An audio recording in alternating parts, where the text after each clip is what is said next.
What's up? Hope everybody's doing great. Welcome to Local Musicians XP Yes.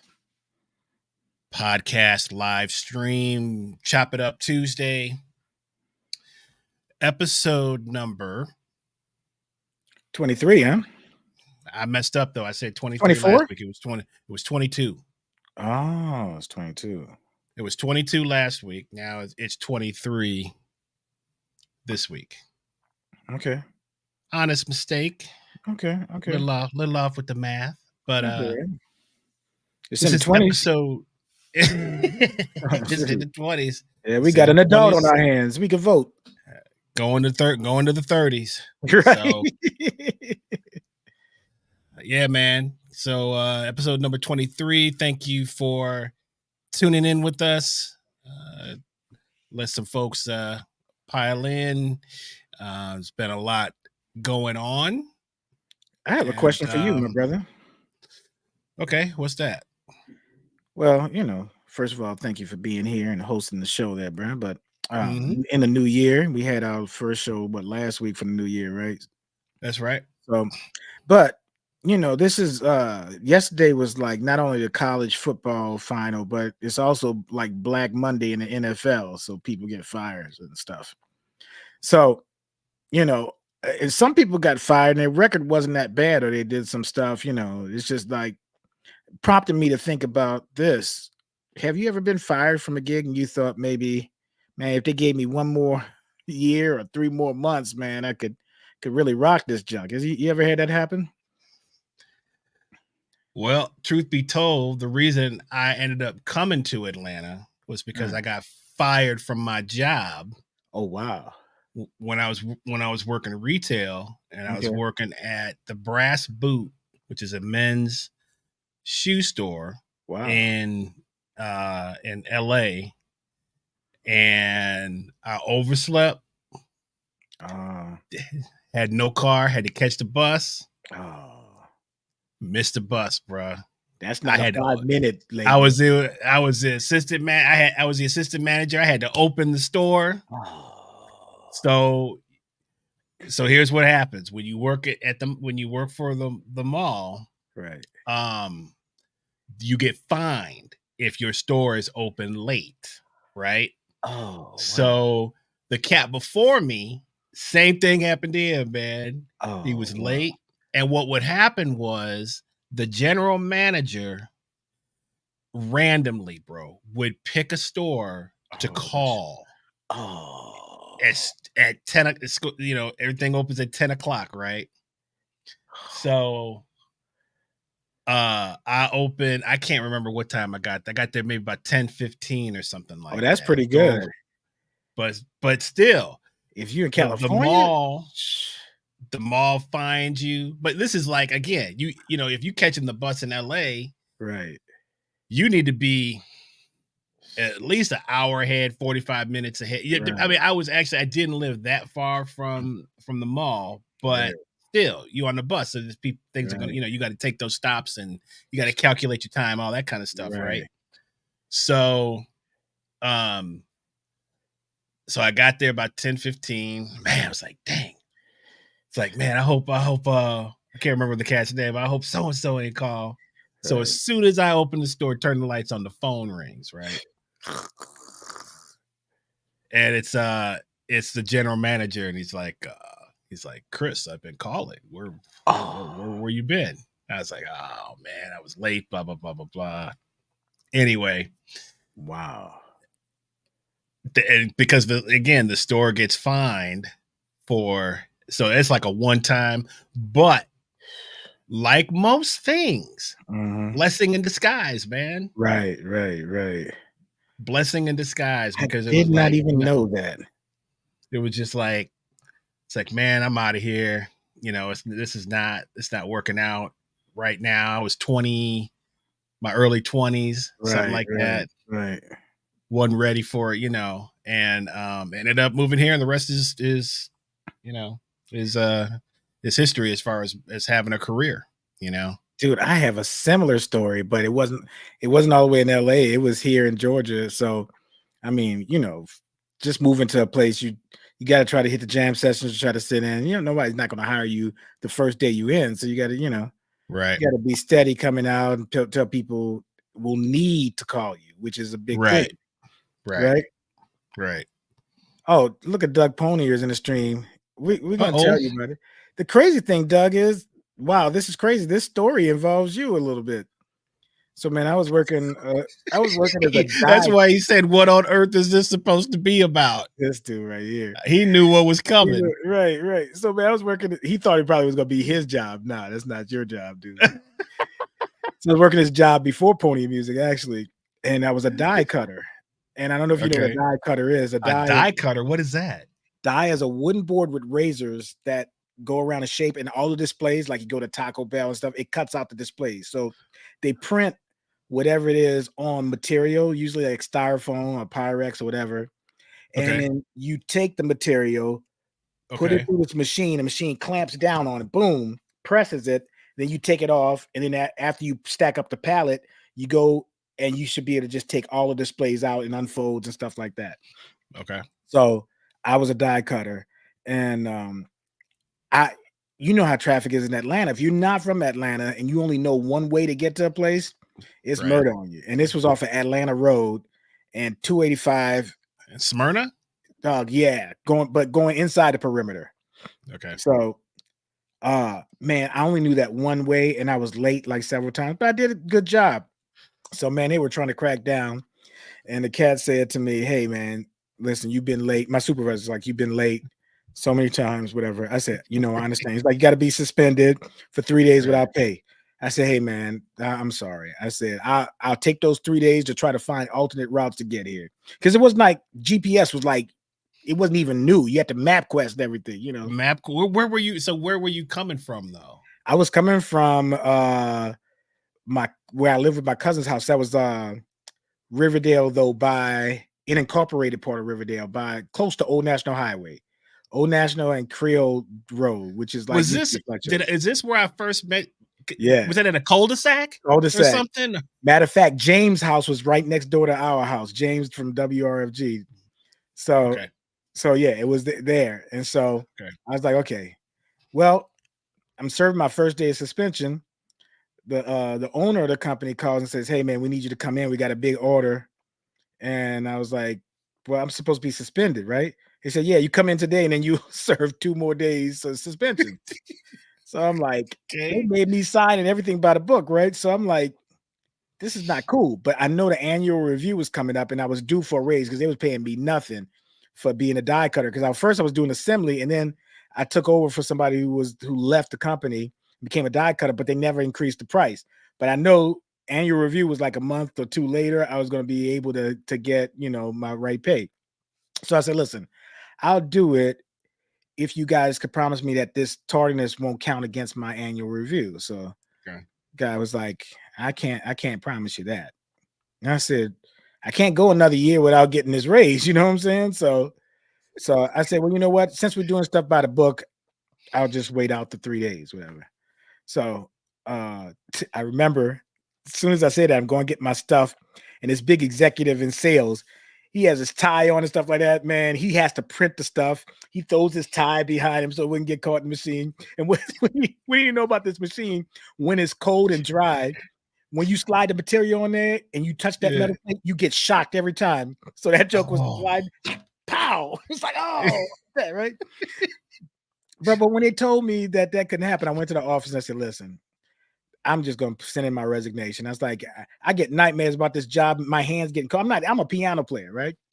Bruh, wouldn't you know, Doug Ponier calls me the next day and he says, "Hey man," he's like, "I got some work for you if you want it." He's like, "I got 3 students." I'm like, 3 students? I don't have a job. And it's in Marietta too. I'm like, I ain't gonna do anything. But bruh, I stepped out on faith. I was like, "I'm gonna do it." So get there. I teach the 3 students, did a good job. And I'm driving back. I was like, "Man, there's no way I could do this. It's just on a Wednesday, right?" Right. Bro, when I get home, Doug blows up my phone. I call him back. I said, "What's going on?" He's like, "Man, I have a teacher that's trying to defect." And he's like, "Can you teach on Thursday and Friday?" I said, "Yeah, man." He's like, "I'm gonna fill up your schedule." Bro, I had like 32 students like within the next day. I was like, That's right.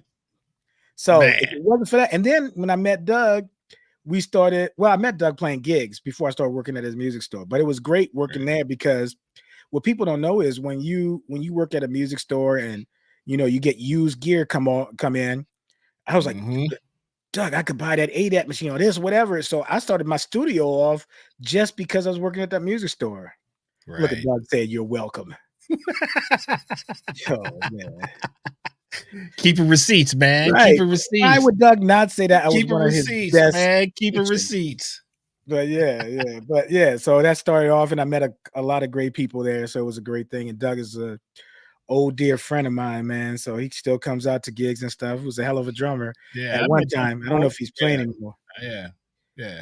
Oh, He's taking even more. He's taking even more credit, bro. Oh my goodness, Doug. One day we got to tell that story. OMG, he set me up for a hot date. All right. Right. Hey, Doug, drop it in the chat, Doug. I need to hear. I need details. Details. It is one of the best stories ever, bro. That is funny. That's a great one, man. I mean, man, things work out. It's just funny because we were talking about if you're a young musician and you trying to figure things out, trying to find a way to, man, teach. You're working with kids. You're working find a music store, find something like that. Right. You're gonna meet people. Yeah. It's a great way to pad your income. Right. And just as you said, that gear comes in. You got used gear coming in. You get discounts on stuff. I mean, for the young guy, I highly recommend that. If you're looking for, you're in that crossroad, you're trying to figure out, and you don't have a lot of gigs and stuff. And get into the teaching game, man. It's and you're giving back to the community, And truth be told, I learned a lot about business there, man. Yep. You gotta. Well, I mean, there's so many things you're gonna learn, man. People skills, all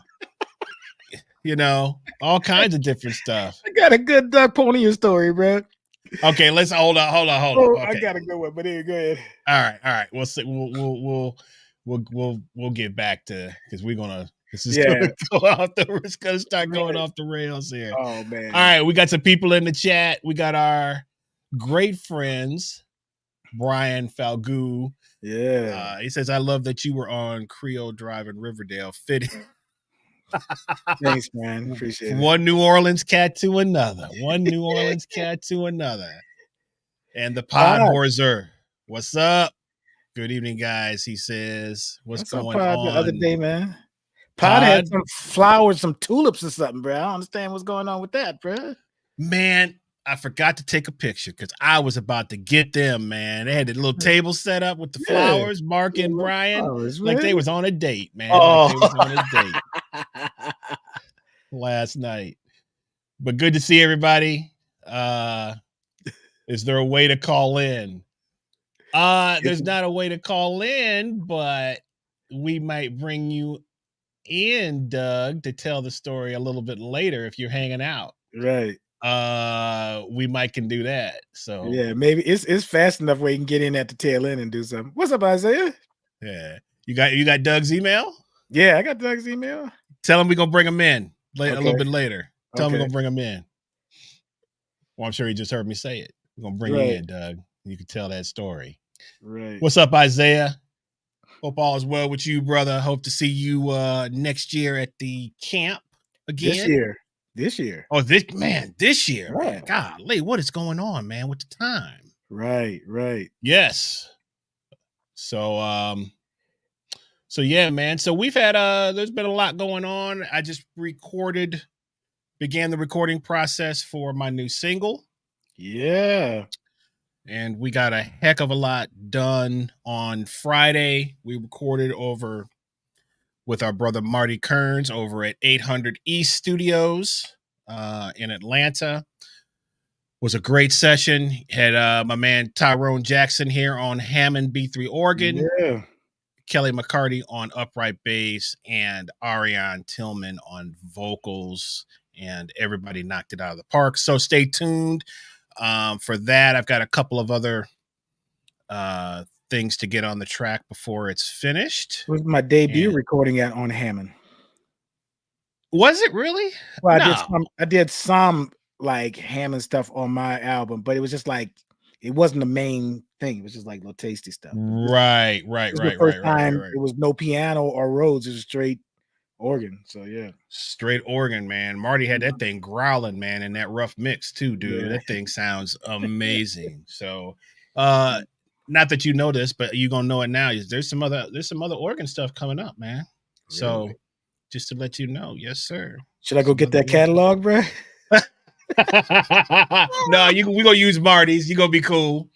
You got one at home, actually, man. I do. You be using. So you should. I mean, have you like done any kind of experimentation yet and recorded it and heard what it sounds did. like? I just got to get my Leslie. Well, I got to find. You can't use real good mics on the Leslie because it picks up everything, right? So you get the pops and all that kind of stuff. So I tried it, but it's sucker sounds so warm. The only problem is you hear every pop that the Leslie engages, and you hear that motor go like, you can't do that. So there's an art to recording it, but you have to use like the old SM57 microphones, dynamic ones, like kind of like you would use on drums because the impact is so big, you know. Oh, okay. Check that out. So, yeah.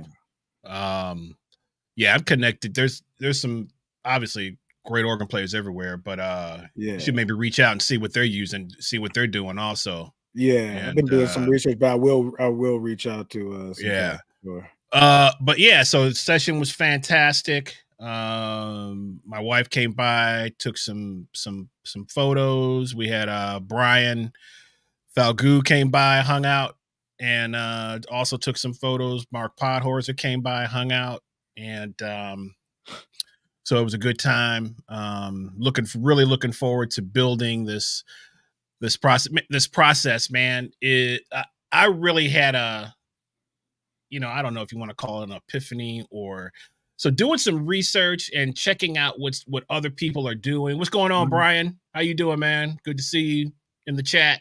But we're at a time in music that's just people are freaking out on terms of what to do because it's so hard. You're not going to make any money on recordings, really. Yeah.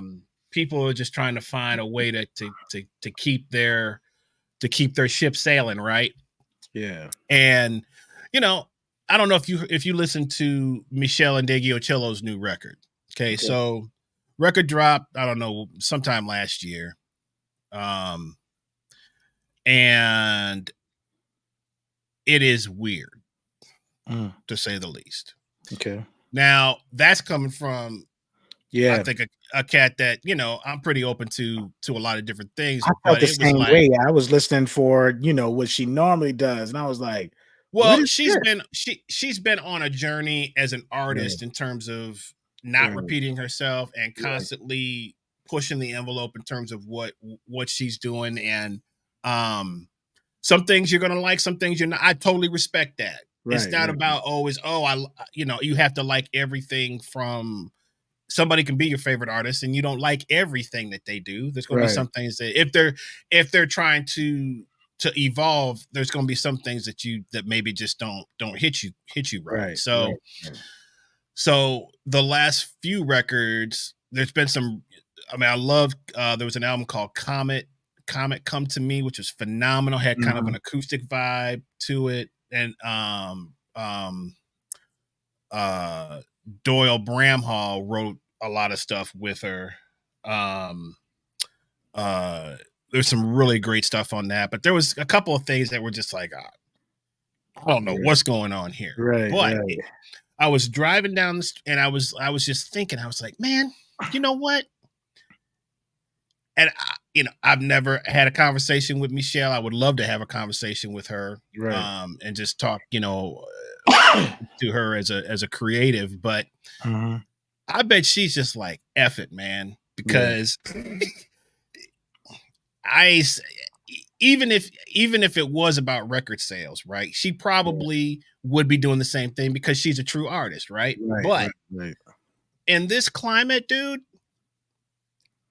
F it. You go make what you want to make. Make Right, the right, music that you want to make, and let the chips fall where they may. Because at the end of the day, especially as you get into the latter half of your career, mhm, um, I know me personally, this is my first time really that I'm going to actually put something out to the public, right? Even though I've recorded right, a bunch of stuff, but under my name. And I was just like, man, I want to make the kind of music that I like. I don't right, care about what music. I don't care. I'm not trying to impress no musicians. I'm not trying to impress no uh press people. I don't care. I want to try to I want to make the music that I like to listen to, which is right. not necessarily always chops oriented type of music, Yeah, all genre Um, specific. or genre specific. That's an even better way to put it. Yeah, The stuff even in the modern jazz stuff, that there's a lot of stuff that I love in modern jazz that mhm, guys are doing because they're really pushing the envelope. There's a lot of room for creativity right now, I feel right. like, Yeah, in the jazz cat, because cats are so good, man, but they're mhm, coming from a lot of different angles. It's not always about, yeah, not to put this person because he's done so much for the music. I'm not trying to throw him under the bus or anything. But when you talk about tradition, you mhm, talk about maybe like what Wynton right, Marsalis what he's done and what he continues and we need somebody to carry the legacy. He right, does a right. great job of that. Yeah, yeah, But putting on the suit and, you know, playing over people, say I don't want. That's just something that I don't want. And number one, because I'm not good at that. I mean, I feel like I right, can do it with other right, people, right, but that's not, as an artist, what I have to say. And it's not going to be real. So I can right, stand up there and act like I'm some kind of, some part of the hierarchy or whatever, but it's not going to right. be real. You have to be real and do what's in your heart. And that's, man, it hit me like a ton of bricks, dude. Mhm, Especially after listening to, the rough mix. I was like, wow, this is what I would listen to. This right, is kind right, of what I right, would listen to. right, right. So it really hit me hard in that way. And I just encourage people, man, make the type of stuff, make the kind of art you want to make art. There's no more selling. I don't care if you get you see people, man, 9 million hits on Spotify. You get a check for $100 or what. I mean, it's like, Yeah. I know that's part of the way things are, and you have to have, a certain profile and a certain, um be in the public eye somewhat, so everybody's on the streaming sites and all that, and I will be too. But You man, know, I'm gonna make what I want, what I love, and what I want to listen to is what I'm gonna make. That's as that's as a that's what I want. musician and more than that, a music instructor, I feel like a mechanic these days. Let me explain. Do you remember if you had something wrong with your car, you'd have to have your mechanic on speed dial? Right, But right now, you're like, let me go to YouTube and look up how to change this, do that. right, And I right, think in many ways, musicians, we do the same thing. Man, what's the changes to this song? right, I gotta play at church in 20 minutes. Let me look up this tutorial real quick.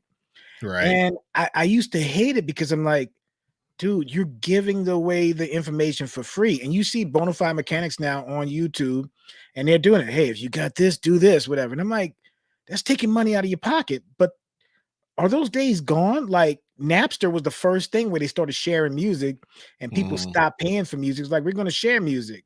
They try to control that with the MP3 and going in people's hard drives and stuff like that. And then that didn't work.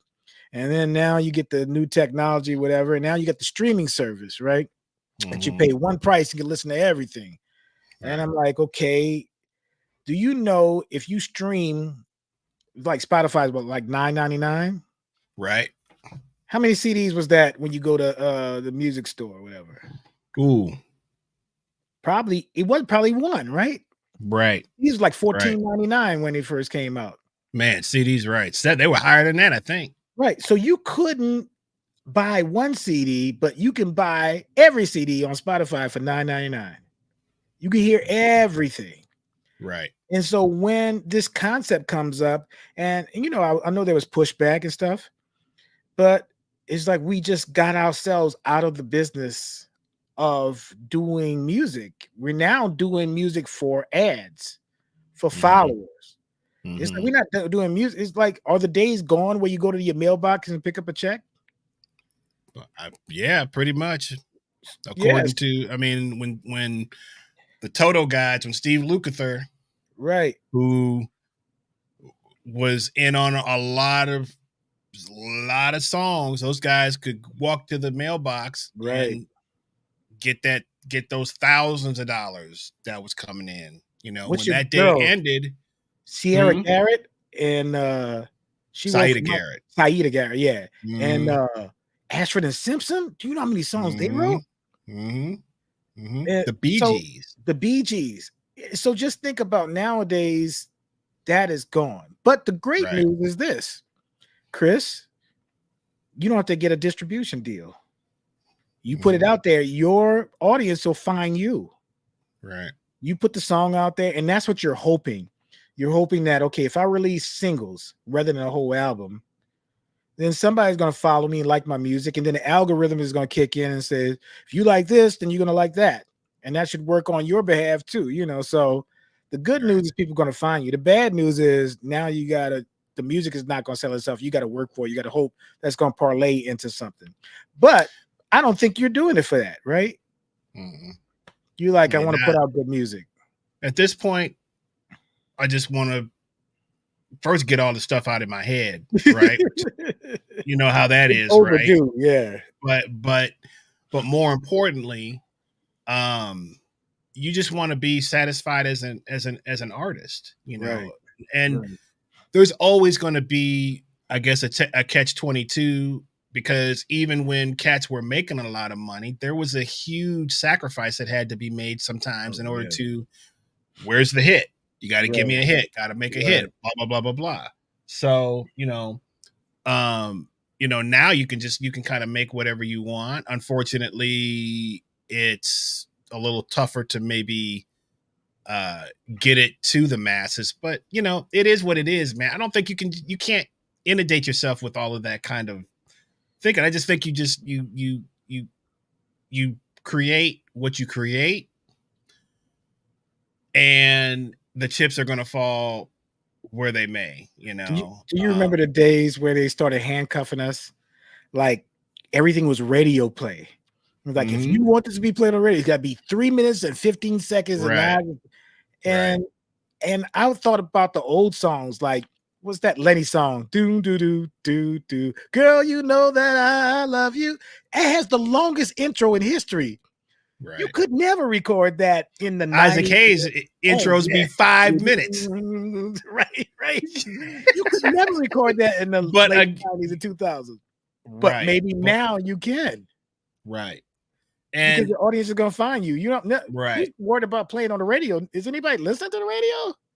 man. I mean, I listen to. We have a local station here in Atlanta, jazz station, Right. WCLK, which is now a smooth jazz Yeah. format. I think they play straight ahead stuff on the weekends, though. We Yeah, but were it's definitely out and about. programmed now. It's not, the DJ doesn't pick the It's music. all yeah, it's all Yeah, yeah. programmed, but and everything sounds the same, pretty much. Yeah. Yeah. I haven't listened to rock radio or pop radio or It's the same. R&B. I mean, there is no It is the R&B same. radio. It's hip hop. Everything is Right. but everything sounds the same. So Right. it is what it is, man. I'm not going to join that world. I'm just going to, Right. I'll But be your happy with audience can find you my eyes now followed. more than ever, right? You think your audience can find you now, though, right? I think you kind of, well, you said, I think you kind of have to find them Right. Right. on some levels. You have to kind of find them. You have your people that you dig, and Uh-huh.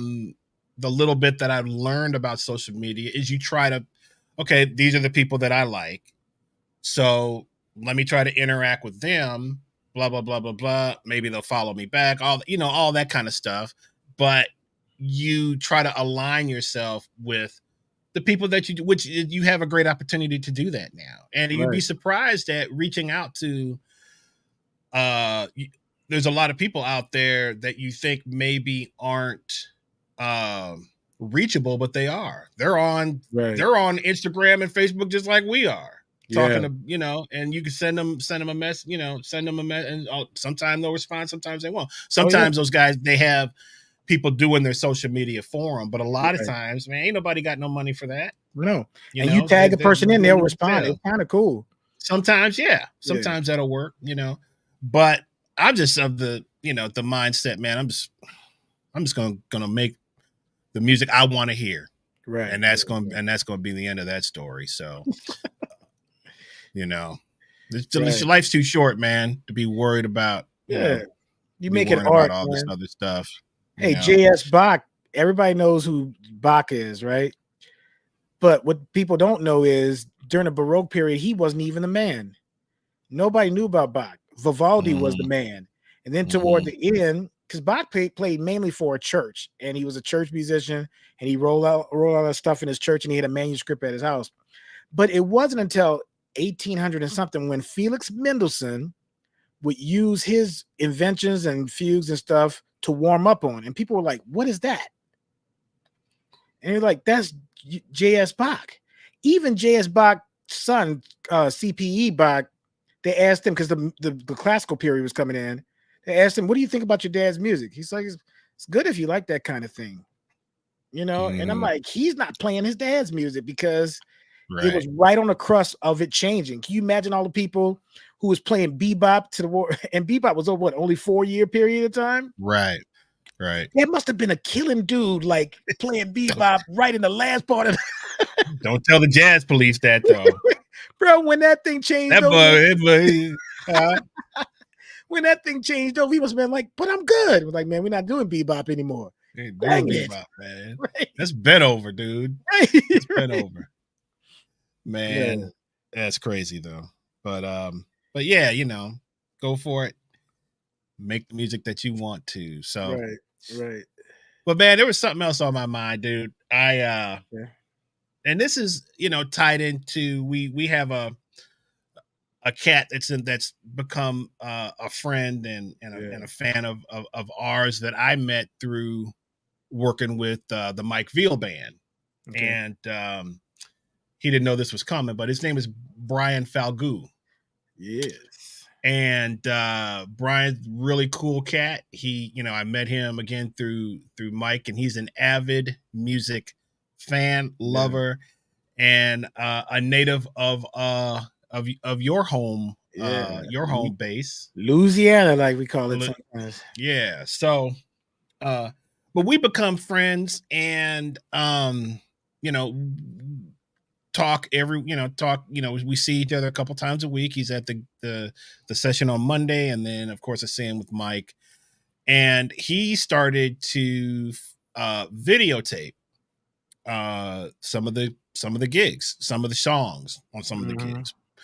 Primarily the session on Monday, he likes to catch the first song because that's the house band, and tries to get the house band in with because the first song we usually stretch out and do a lot of solos and and try to have fun or whatever. So he'll he was posting stuff, and there was one that he posted that I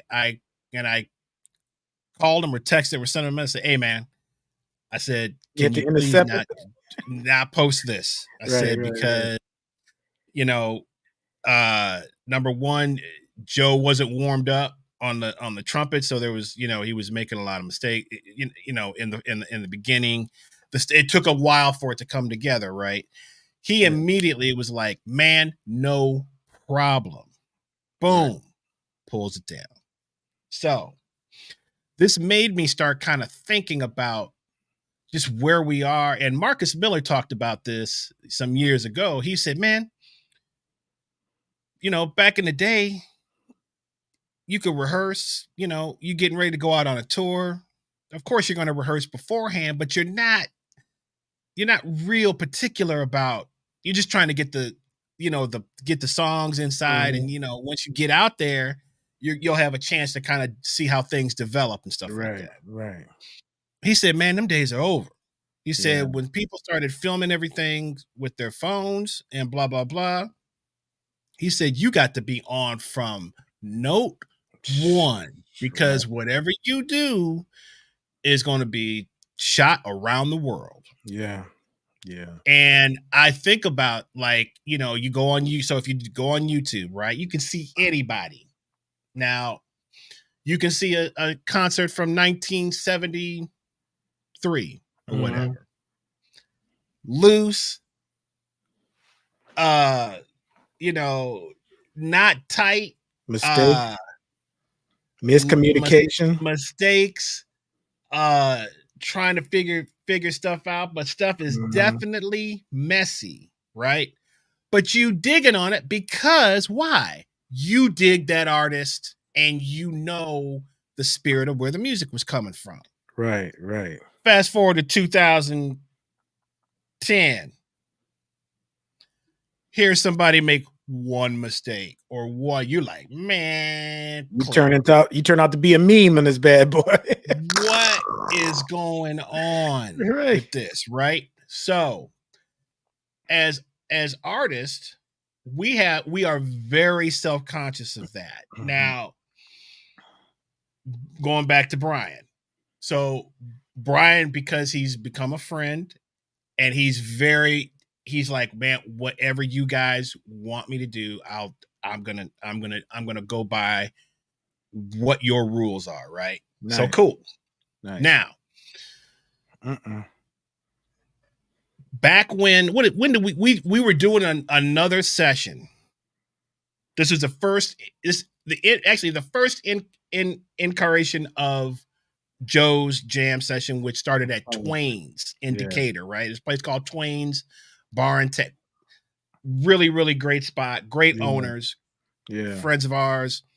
But that was really the beginning of a lot of things for our group, our circle, whatever you want to call it, right? Right. And I remember you and I talking about this. There used to be, I can't remember what the chick's what her name was. It's an older female. Yeah. This was the first time that really began to see this, right? Oh, I know. Would come out, and her husband she would come up. She was sad. I don't care if she sees this or not. She was sad, right? I can't remember what her name was. I don't care. We're not talking sad emotions. Sad, right? Horrible, sad. Come up, singers, song, whatever it was, and post the video on her, whatever her channel was or whatever, as if we're her band. Yeah. Not ask any of the musicians for permission. Nothing. Put it under her name. You didn't really know about it because I just happened to by accident, dude. I don't know how I saw it, but I was like, are you kidding me? So that was the first sort of, time we realized that this stuff was kind of happening. Yeah. And it happens. And I know that people don't even, a lot of people, it's kind of sight out of mind. They don't really think about this kind of thing, but it's not cool because especially if you don't ask for whoever the band is and their permission to post this, we don't work for you. You haven't paid us one dime. You come on the session or you sit in somewhere or whatever. And the next thing you know, and it's like, we don't know your stuff. We don't know you as an art. So we're really just like a bona fide backing track, right? But you're sitting in with professionals. So you're lying to the public and say, if you don't say, hey, this is at a jam session, come out to the jam session. These guys are great. But to not even don't even tag the musician. You see that a lot. Right. You find yourself in people's video. I'm like, wait a second, man. This, man, what about I'm not in your band. I'm not in your band. I am not in your band. Somebody sat in on the jam session that we did playing on my keyboard, set up their video camera, and I'm watching on on Facebook Live or whatever, and in the comments like, "Dude, where are you playing at? You're killing the night, whatever." Oh yeah, come on through. Like it was their gig. I'm like, Right. this ain't your gig. You don't even have a keyboard like this, bro. Can Right. you just say, "Hey, this is Tyrone's gig. I'm sitting in," but they made it seem like it was their gig. I'm like, bruh. Now, it's I realize that we're in a microwave society, and Right. that people don't maybe, you don't know, you don't have a group, you don't have a gig, you don't have this, you don't have that. But there's still something called respect, Yeah. and something, and just common sense Yeah. as to, you know, I'm just sitting in with these guys. This is not a concert. Right. I don't Right. have I'm not paying these guys to sing with me. Right. Um, you know, uh let's try to use a little bit more common sense, when it comes to, having, if you're just sitting in on something, don't post it on your like this is your, this is your concert, or this is your performance. Right. That's not happening, man. That's not Right. happening. So the going back to Brian, and what's cool again about that is that he checks, is this cool? Right. What can I post? What can I post? That's cool. It's Right. like, Right. man, he took pictures at the studio session. Is it is it okay if I post these? Absolutely. Right. Definitely. That's how, and again, that's how you build a relationship with an artist. So this is building a relationship with an artist. Both he and Mark Podhorzer are the two.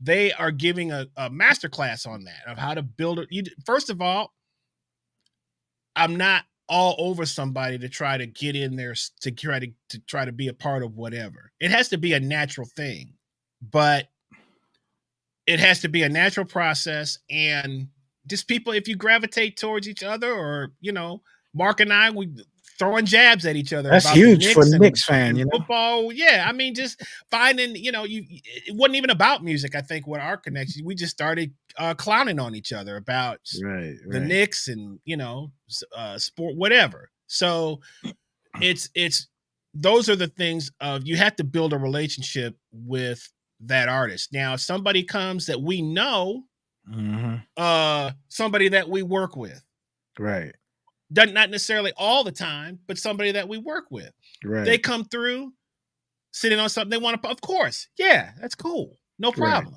because we actually do play with you, right. But the proper thing to do would be, hey guys, I would like to shoot a video. First, sometimes all you gotta do is ask. Right. Hey guys, is this cool for me to post? I don't have, the money right now, or blah, blah, blah, blah, blah, but is it okay? And we'll let you know. It's like, sure. Or I'd rather you not. Yeah. And if you make some mistakes and stuff, you'd be like, maybe y'all didn't catch the mistakes, but this is painting me in a bad light. It's like, right. And they would know. Nobody would know, Right. There was a photographer in town. They would take pictures, and if anybody knows me, I make some weird faces. This person caught every weird face in the world and just thought it was beautiful. And I'm like, bruh, some of these pictures look so horrible, bruh. I'm like, why would you think that I wanted this? And they're like, this candid pictures. Yeah, but I am an artist. You know what I'm saying? Right. I'm like, please give me the right of refusal. Right. Now, for the most part, people are a pretty good judge of, have a pretty good eye or whatever. But like you said, man, these visuals these days could make or break you. I can end up being a freaking meme, bruh. Right. I see Kenny G now as the butt of jokes in movies, bruh. I just saw a movie where Kenny G was playing, and the chick came and was like, "Not right now, Kenny G." Right. Like he's embracing that Right. typification of what his music is, the syrupy thing, you know? Absolutely. Oh, see Absolutely. this, look how the Knicks do you, bro. Look how the Knicks do What you, is man. these weird faces? Interesting neck Neck moves. moves, bro. Hey man, I'm almost got a date out one of the neck moves, bro. I ain't gonna lie, bro. Chick came up to me, was like, "I like the way you're doing that." I was like, "Yeah, okay." Mhm. Well, you got to be like the all the young cats, whether they sound good or not. Oh, they moving, bro. Ooh, Like y'all not rocking like man, no, you're not rocking like that. You're not there's a rocking like drummer you would know, famous out of Nashville. He plays with a lot of artists, but he's so demonstrative when he plays. The light skinned dude, he used to have a flat top. Oh, what is this cat's name? He's been on like every session out of Nashville. But anyway, he's so demonstrative. And we all know about Keith Jarrett. Like Keith Jarrett, oh man. And he's riding the piano with his pelvis. We're like, bruh, what is that?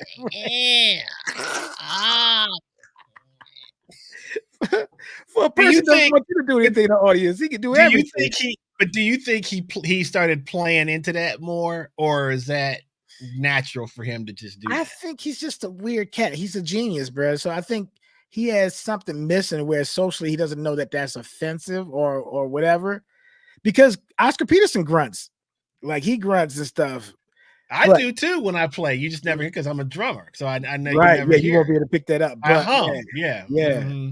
But Oscar Peterson was like grunting. You could hear that on, but this is like squeals and gyrate. It is like right, just like that. Like, what is that sound, bro? What is that? You need to get you some. You need to get you some preparation H,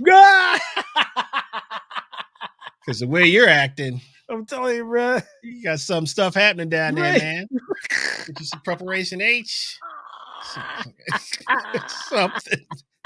But so I mean, but then do you? So I don't know if has anything recently. I haven't like gone on and just because what I used to do was I go on YouTube and just put my name in there, right?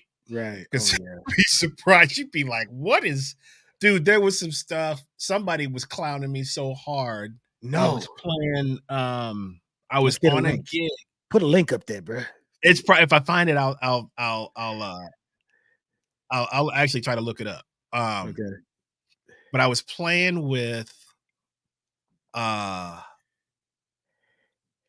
who it was. I can't remember who it was, but we were at some place and there were some kids in that were in the audience.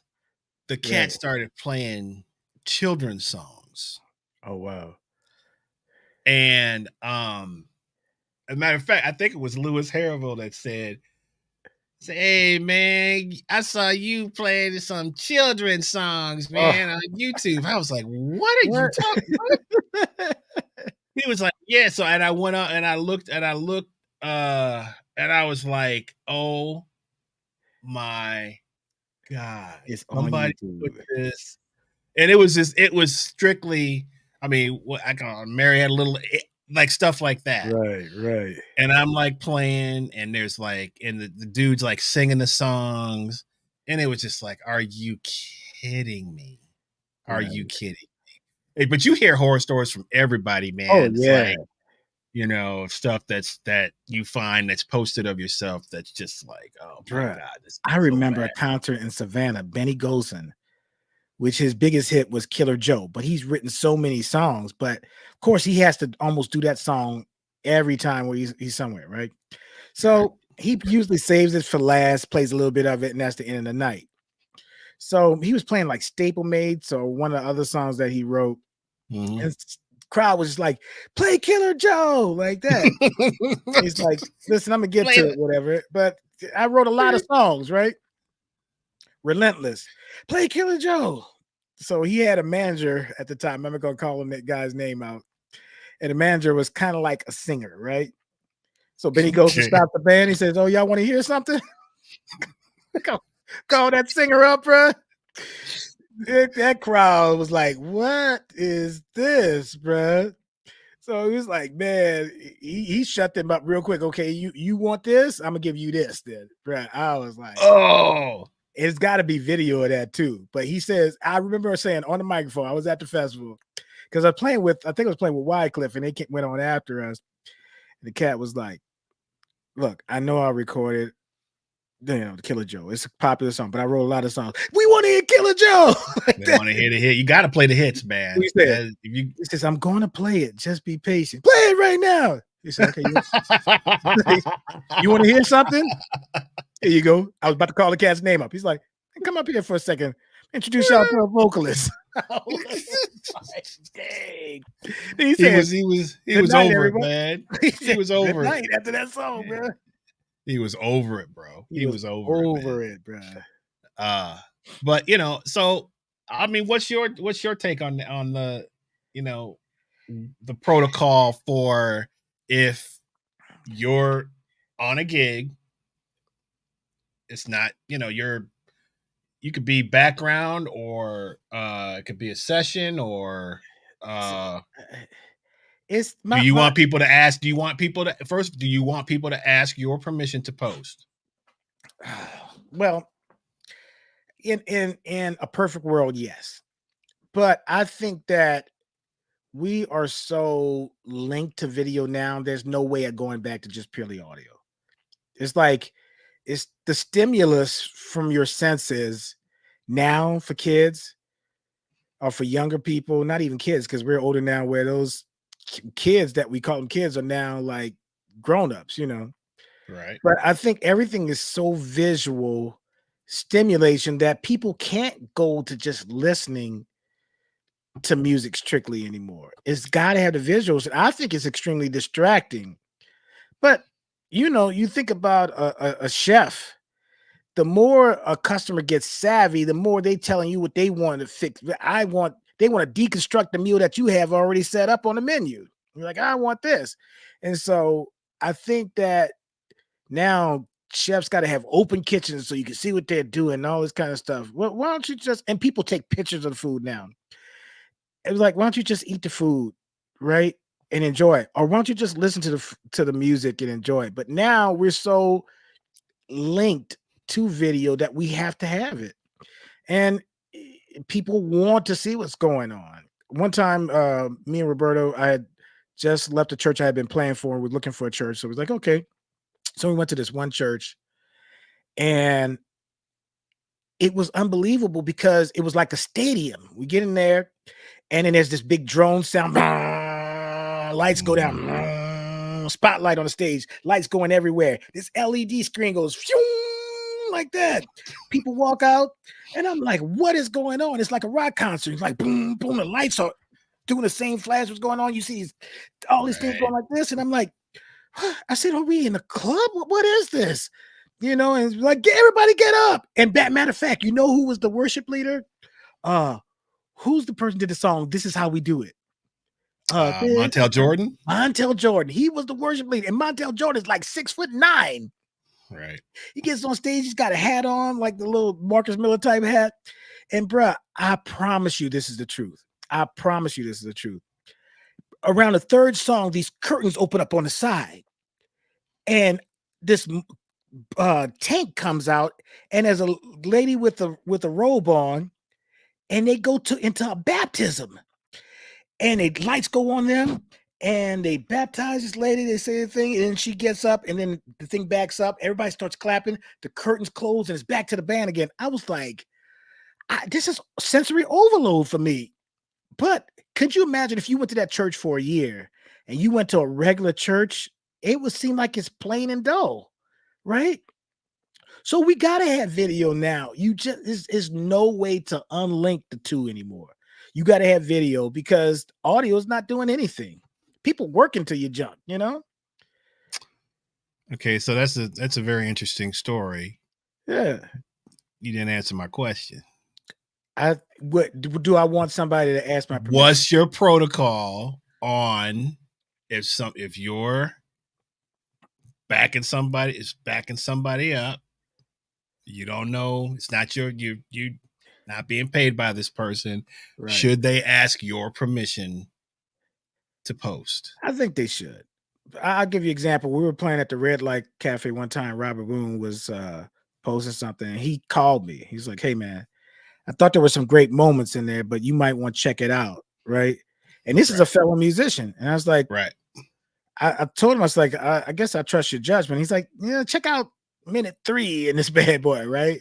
And I Okay. checked it out. I was like, yeah, I did kind of go off on there, but yeah, see, Robert says, yep, I remember that. I was Mm-hmm. like, man, go ahead and post it, bro. You know what I'm saying? Mm-hmm. But he looked out for me. He's like, Right. I trust you. Right. Hey man, check out minute 3, right? Right. In case, But that's very self-aware. Yeah, that's very know, rare too. But if I'm killing, go ahead and post it. You know what I'm saying? Like if I'm eating it up. Yeah. yeah. I But mean, in a perfect world, could you control that though? Like, can you really control it? Do you just have to be on your game the whole time that's what Marcus Miller says. and never take a risk? I can't play like that. I gotta take a risk. But I think but even more to my point is people using you as a prop Oh, I don't like that. No. I don't for like that. that's kind of like, that's more of where But if where I'm one time I had a gig, we had a gig with Joe in Miami. It was supposed to be on, they said, a yacht, but it was on those pontoon boats. And usually the weather in Miami is just like serene, 70 degrees, 75, 80, 90, something like that. Mhm. That particular day, some storm front moved in, and we were on this yacht. It was for the Lexus Corporation. And we had to play, and I remember we had to hold down the keyboard, and Neil was playing electric bass, and the drummer, I think it was Clay Hewitt, and he had to hold his cymbals. He couldn't even play the stuff. So Joe's hair was just flying in the wind. It was like messy. It was crazy. This guy was taking a video of it, and Joe said, "Hey man, please, any other time would be cool, but don't take this video right now. We look a mess. We're moving all over the place. Right. Tyrone is playing with one hand because he's got to hold the keyboard in place. He's like, it's just awful." The guy's like, "No, man, you guys sound great." Joe stopped the whole band. Bloom. He's like, "Bruh." And he told it on the microphone, "This is Lexus Corporation." He's like, "I cannot continue to play until this guy stops filming." And the guy was like, "Okay." Like he was upset. We're like, "Dude, Right. he said," and Joe said, "This could be up for the rest of our lives, bruh." You know what I'm Right. saying? And so Right. you Wow. got to respect that.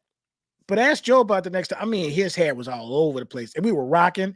Neil was playing with one hand, just trying to hold on. Mhm. Mhm. It was Mhm. awful. And Mhm. but the guy was gonna post it.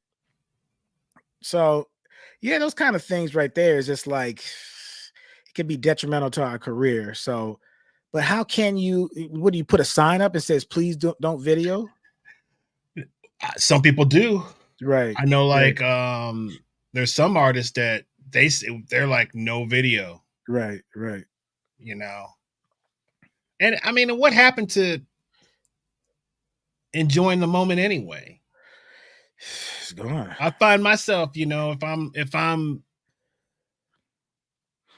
my instinct is to, ooh, I want to capture some of this, blah blah blah blah blah. Right, But very rarely, I think the Fishbone show, I put some up, and that was partly because Fishbone don't get enough, in my opinion. They don't get enough publicity right, right, right, for how phenomenal they are. right. So I wanted to, you know, whatever. Not like I got a whole bunch of followers or anything, but just at least give them Right, some respect, right. because that's a band that just doesn't get enough respect.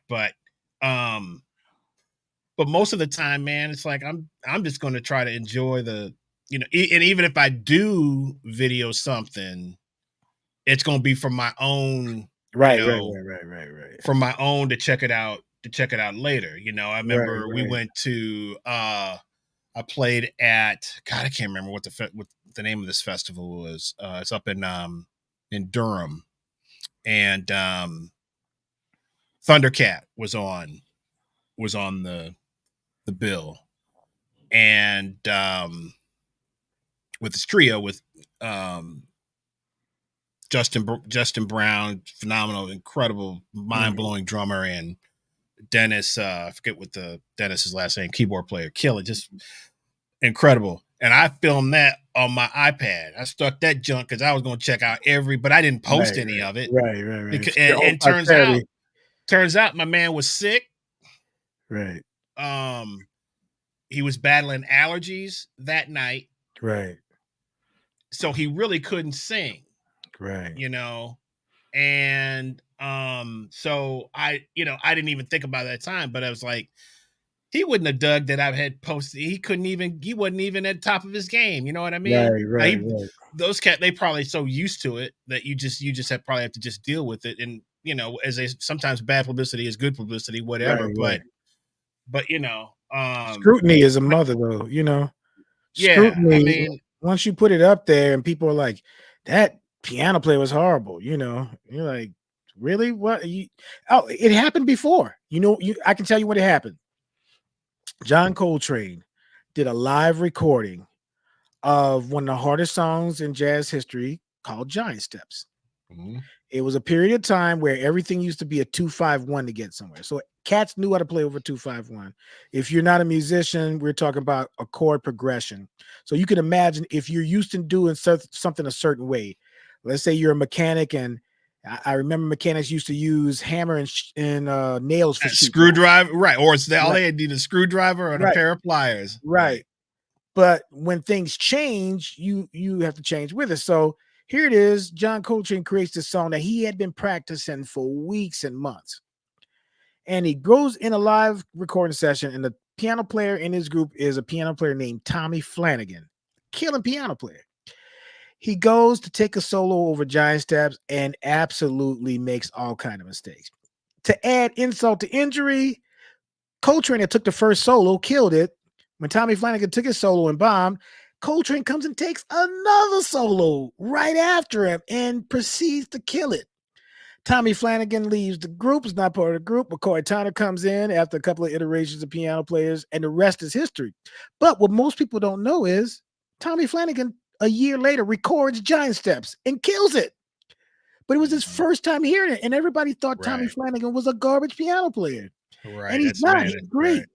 Right. So you can imagine you're being typecast. That's why some people don't want to do movies for so long. That's why Robert Downey Jr. don't want to be Iron Man, because he's going to be forever known as Iron Man. But you get in that situation and somebody sees a video of you and you make a mistake. It's like, oh, this piano player said I'll never hire him again. And I'm like, but you don't know the circumstances. And again, people don't know this could be your first time playing a piece of music. Exactly. You don't have any, and you're like just like hanging on for dear life to try to just play the song.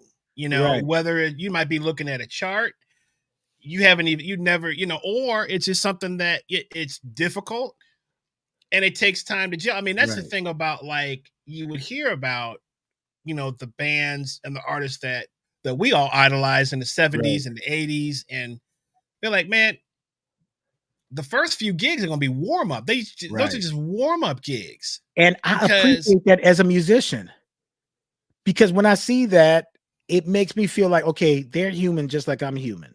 Right.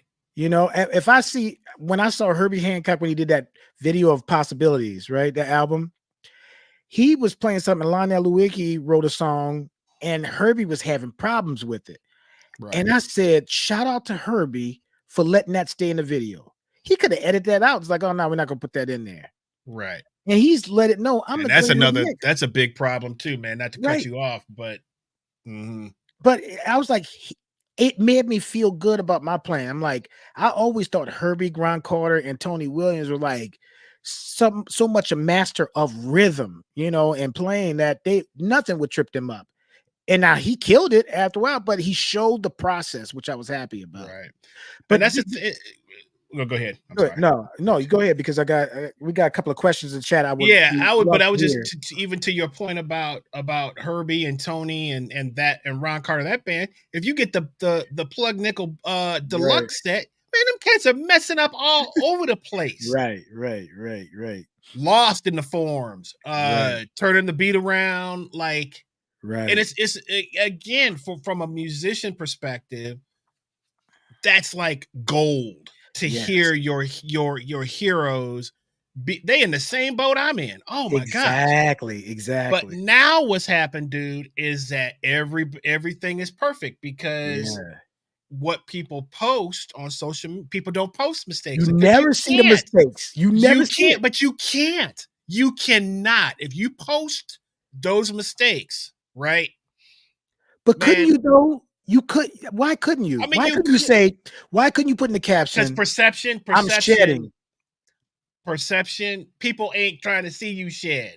But it's not people real. Want to be entertained. People want to be entertained. Why would you put up there, yo, working on this transcription and it's perfect? No, you're not working on it.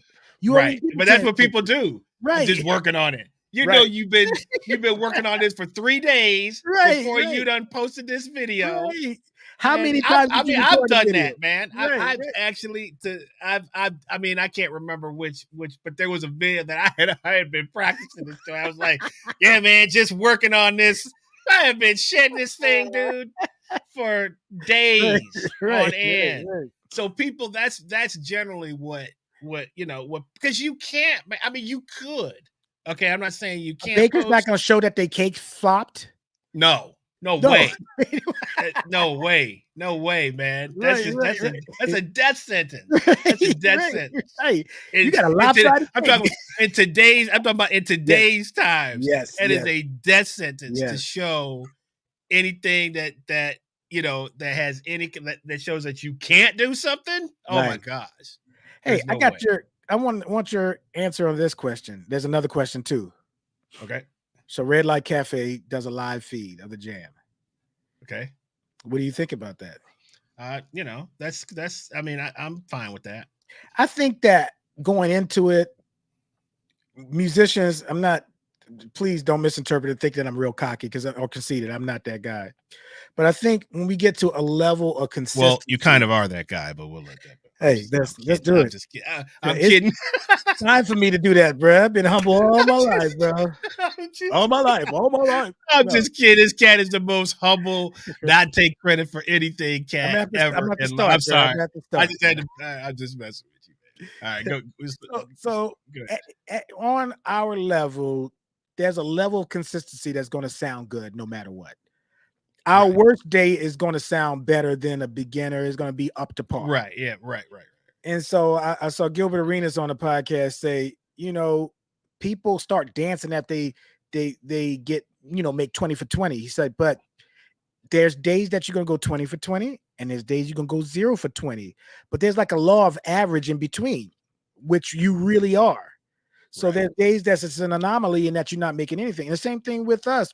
We play at a level of consistency that is going to be good. Very rarely we're going to mess up the form, especially if it's a song we know.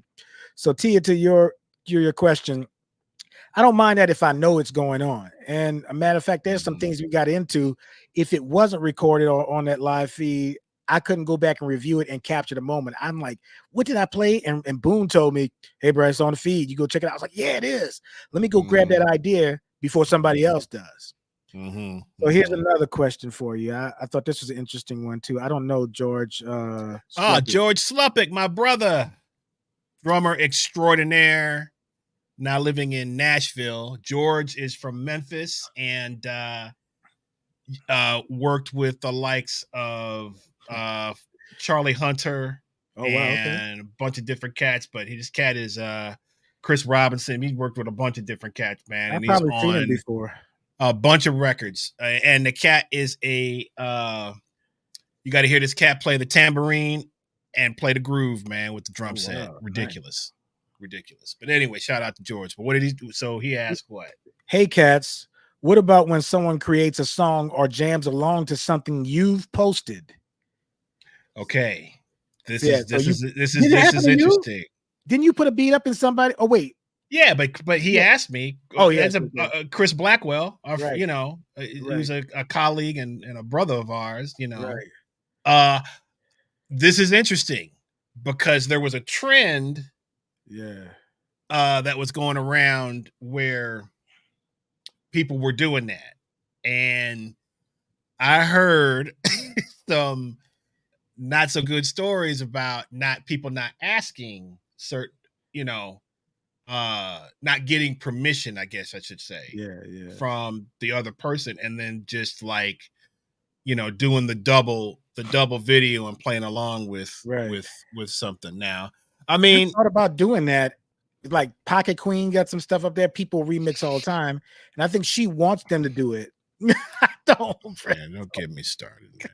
Yeah, Come on, man. Pocket Queen, man. I like Pocket Queen, man. yeah, whatever, bro. But But she got some anyway, grooves that maybe I want to remix. What do you think about that? I mean, okay, that's cool. But to his question, I think Create a song. if they okay, now that's a whole nother. I didn't even think about that part of the question. Yeah. Well, that's kind of like, dude, what we were talking about with Al Smith, with Al Smith, in terms of people coming to the jam session, picking up on our vibes. Lil Jon Roberts was talking about the same thing happened to him when he was with the Chronicle at Yin Yang. People coming in, recording the jams. And next day you hear the stuff on next week, you hear the stuff on the radio. Yeah. You're like, man, what the heck? Right. Definitely not down with that. Like Teresa said, that's disingenuous for real, Like, shouldn't it be like something in your head that's like, I shouldn't do that? That's not moral and ethical.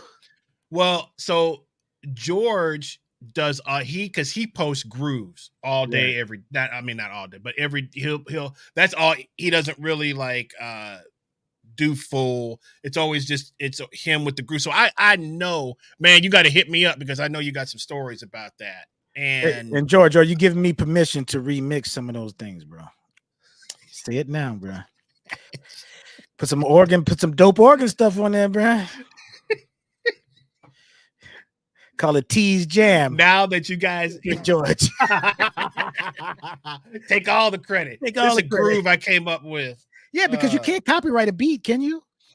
You can't copyright a beat or a bass line. How many beats have made the song, bro? Right. That's just like ridiculous. Clyde Stubblefield be rolling in his grave right now. Man, that cat should be a billionaire. Right. But yeah, you can't copyright a beat. So you just got to hope, George, that it brings attention to your site that turns into ads or turn into money somehow. Right. So okay, so this is interesting. What's up, Dan? Dan Coy in the chat, guitar player extraordinaire. So, okay, so he brings up an interesting point. So, Mono Neon. Yeah, does now he takes he'll take a voiceover thing, right? Or somebody. He's usually some kind of something humorous or something. He's parlayed that into a career. So, so how should that work? Should he get permission from the person that he's overdubbing? Well, let me ask you this. Okay. Or is it public? So here's even a better question. Yeah. Is what you put on social media, is it public domain? Right. Does it belong to everybody? Is it public domain? So there's two ways to look at this. If Mono Neon wasn't killing, would it make a difference? Because if he is killing, does it bring notoriety? So killing is a colloquium of that means what? That it's great, is superb, is awesome, right? So if he is playing at a high level and he remixed something that I did and my picture's up there, that's gold for me, right? Because he's bringing attention to me as well. Right. But if the person is not killing and they do it, I'm offended, right? But what if they got a lot of followers? I guess I need them. Got more than me. One of my students, I started to slap one of my students in the face, bro. I almost got fired. What? This you talking about the bagpipe cat? No, that's pretty good. But no, Trey, and Justin, and we did a master class at Kennesaw. We were rolling on this. We played Nardis, which we normally don't play, whatever, but we played and killed it. They posted the video, right? And then this cat posted a video of him and the other guys playing, and it was horrible. They were horrible, and they knew it was. These jokers came up to me and said, We got more views than y'all did. I almost slapped him right in the face. What? I was like, yeah, but y'all are sad. You know what I'm saying? I was like, what do you mean? Y'all are sad. What are you saying that you got more views than us? That doesn't mean that you're better than us because you got more views. And I'm like, bro, I was like, these cats' views doesn't equate to success. Well, or does it? Depends on what you view as success.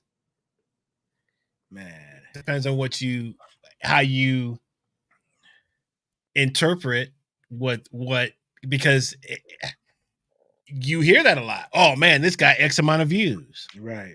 I'm like, okay, it got views, but what does that really mean? It means money these days. So George says, he said, man, Chris, I posted a video a couple days ago where I went for a fill and dropped the stick at the end, then threw down the other one. I thought it was funny and real decided to post. Oh, okay. Well, you posted your mistakes. I was like, I thought he had a story of somebody that he had to rip their head off from overdubbing the screw. Remember when Brian Blade was playing with Wayne Shorter and he knocked down the snare drum, bro? Did you see that one? Yes. They were playing live. He knocked it down. He just kept playing that mug, So right. I guess that was. And I'm just kidding, George. I'm just messing with you, man. But followers. Well, okay, think about it like this. Now on TikTok and Instagram, you got food critics, and they go out and like, this is the best burrito tacos in the city. Go to Marietta and whatever. Man, I was like, I believe the hype. I went there. I was like, this junk was terrible, man. Y'all not critics, food critics. This junk was awful. What are you trying to make a reputation off of this? Man, probably somebody at the restaurant paid, dude. Yeah. It was around the corner, man. This brother opened up a barbecue place, right? Right. Like strip mall, man. Dude, this is some years ago, man, but this is sort of early like Instagram was just kind of getting popular. Right. Man, this place it's called Gators. Gators, I remember exactly what it's called. Gators Barbecue. Yeah, I heard of that. Place blew up because social media, there was a line down the street to get to this spot, right? We drove by it, man. We were like, dang, we gotta go check this place out, right? Man, went in there, bro. No smoke, bro. You didn't see no smoke coming from the roof or the Just chimney? no smoke, man. I'm like, what is going, And then the cat want to charge you. What's the I'm gonna get you sucker when Chris Rock was trying to buy one rib. You go in there buy you should buy one rib for $10, man. I was like, we went in there, got some food, man. Got it home. We were like, nah, man, this ain't it. Joint, bro. Cat was literally probably like within a couple weeks, Cat was closed. But they had an opportunity. Right. And didn't capitalize on it because somehow buzz had gotten out. Right. But then couldn't back it up. Couldn't back it up, man. Couldn't back it up. So, how many times have you had a person say, hey, man, check out this video. They're killing. You're like, nah. It's all, but isn't it all perception? It is, but you got to know me. Honestly, that's good. Like, I got ribbed from my brothers because one movie was back when Blockbuster was going on, where if you go to rent a movie that you want to see, you have to have several choices because the movie might not be there, right? Right. So, man, and when you have a bunch of people, you're trying to figure out what movie everybody hasn't seen, right? Right. So I remember we were like going in there. It was like, man, let's go see this. And it's like, man, I saw that already. So I go to pick up this movie. It's called The Clearing. Man, it was one of the most awful movies in the world. I haven't lived that thing down to this day. I haven't Blockbuster days. Blockbuster days, bro. My wife even rips me about it. She's like, you don't know how to pick movies. I was like, I do know how to pick movies. I'm like a movie. I just had a bad one. Man, is there a worst experience, man, when somebody is saying that a movie is so? I remember this cat told me we were talking about horror movies, right? Right. And I was like, man, you don't know nothing about horror movies, man. You know, Right. it's like a young he was like a young dude's cat that I used to work with at the shoe store, actually, that I was Right. telling you. Right. And I was like, man, you need to go see you want to see something scary, go see The Exorcist. He was like, The Exorcist? That's an old movie, man. That ain't gonna be. I was like, okay. Go turn the lights off by yourself and go watch that movie. He's trying to tell me about he was trying to tell me about some movie called Leviathan or something. Right. Leviathan. I Right. think it was called Leviathan. Leviathan. Yeah. So man, they had one copy at the Blockbuster. Right. Right. It was never in. I'm like, man, this must be It good. must This be is a good movie, right? yeah, man, this thing never in. Finally, it's in, man. They called me, man.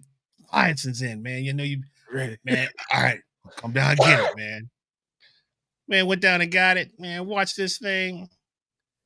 The whole movie was like these people like on a submarine. Yeah. Just I mean, I can remember the movie like and I never saw no Levi. I never saw the creature.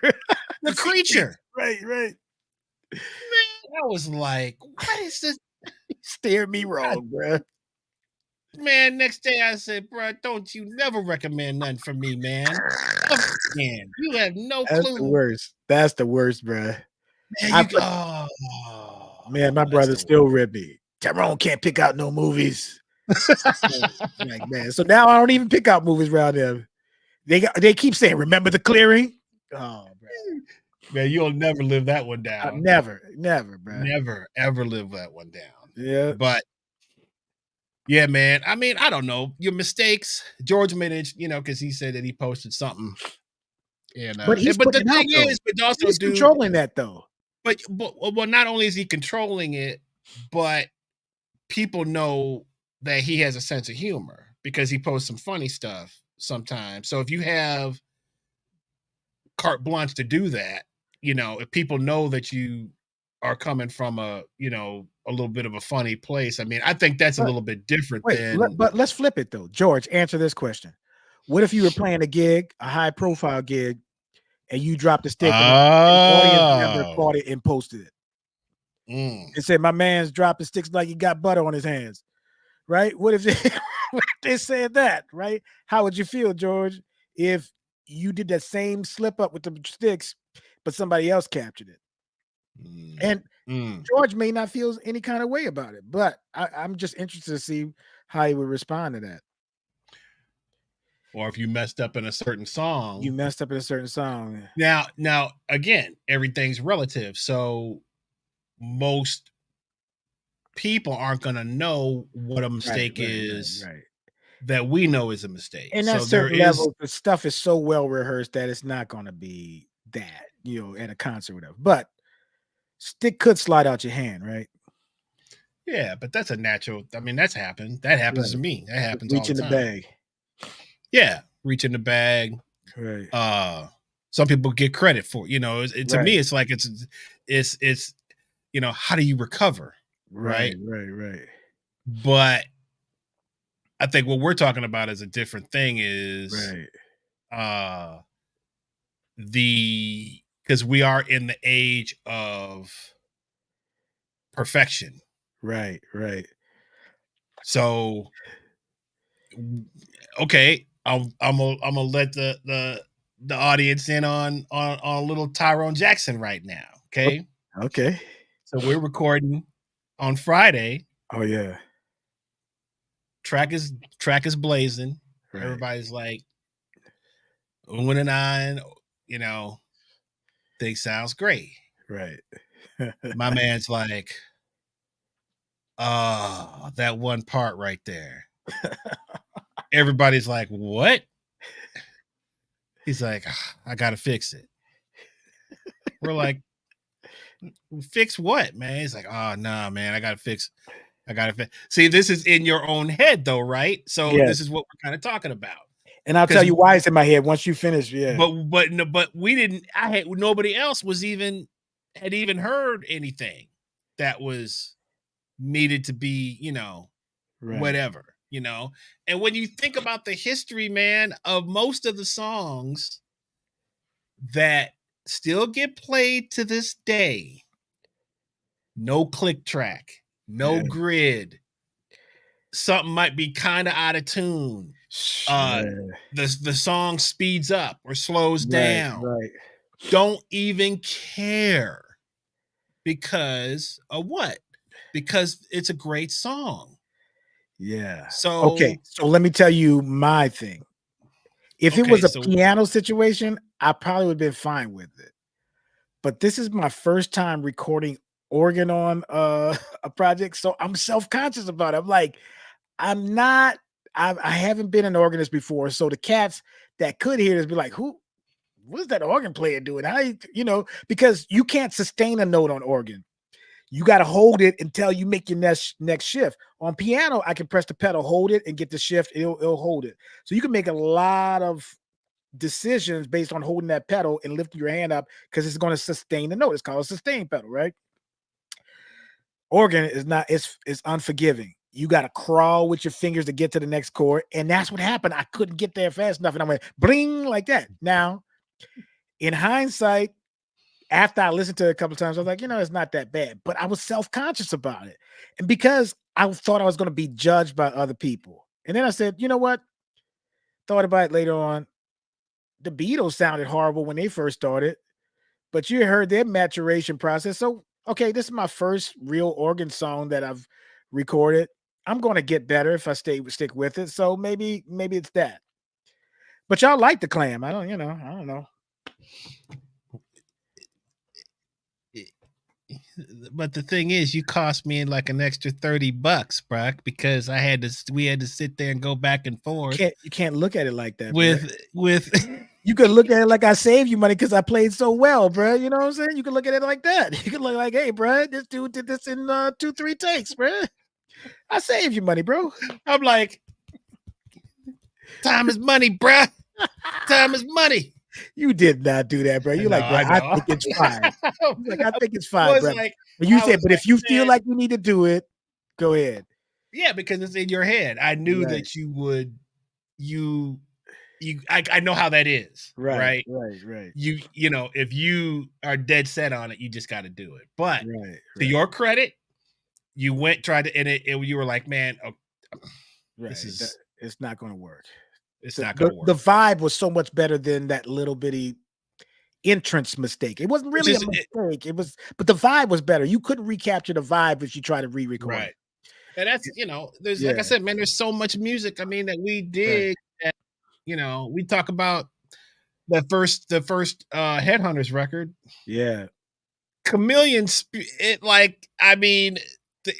there's so many mistakes in that thing. Yeah. But you're not it's cognizant like, of so it when what? you. But look, what about the feedback in No Woman, No Cry? That feedback from the guitar was perfect.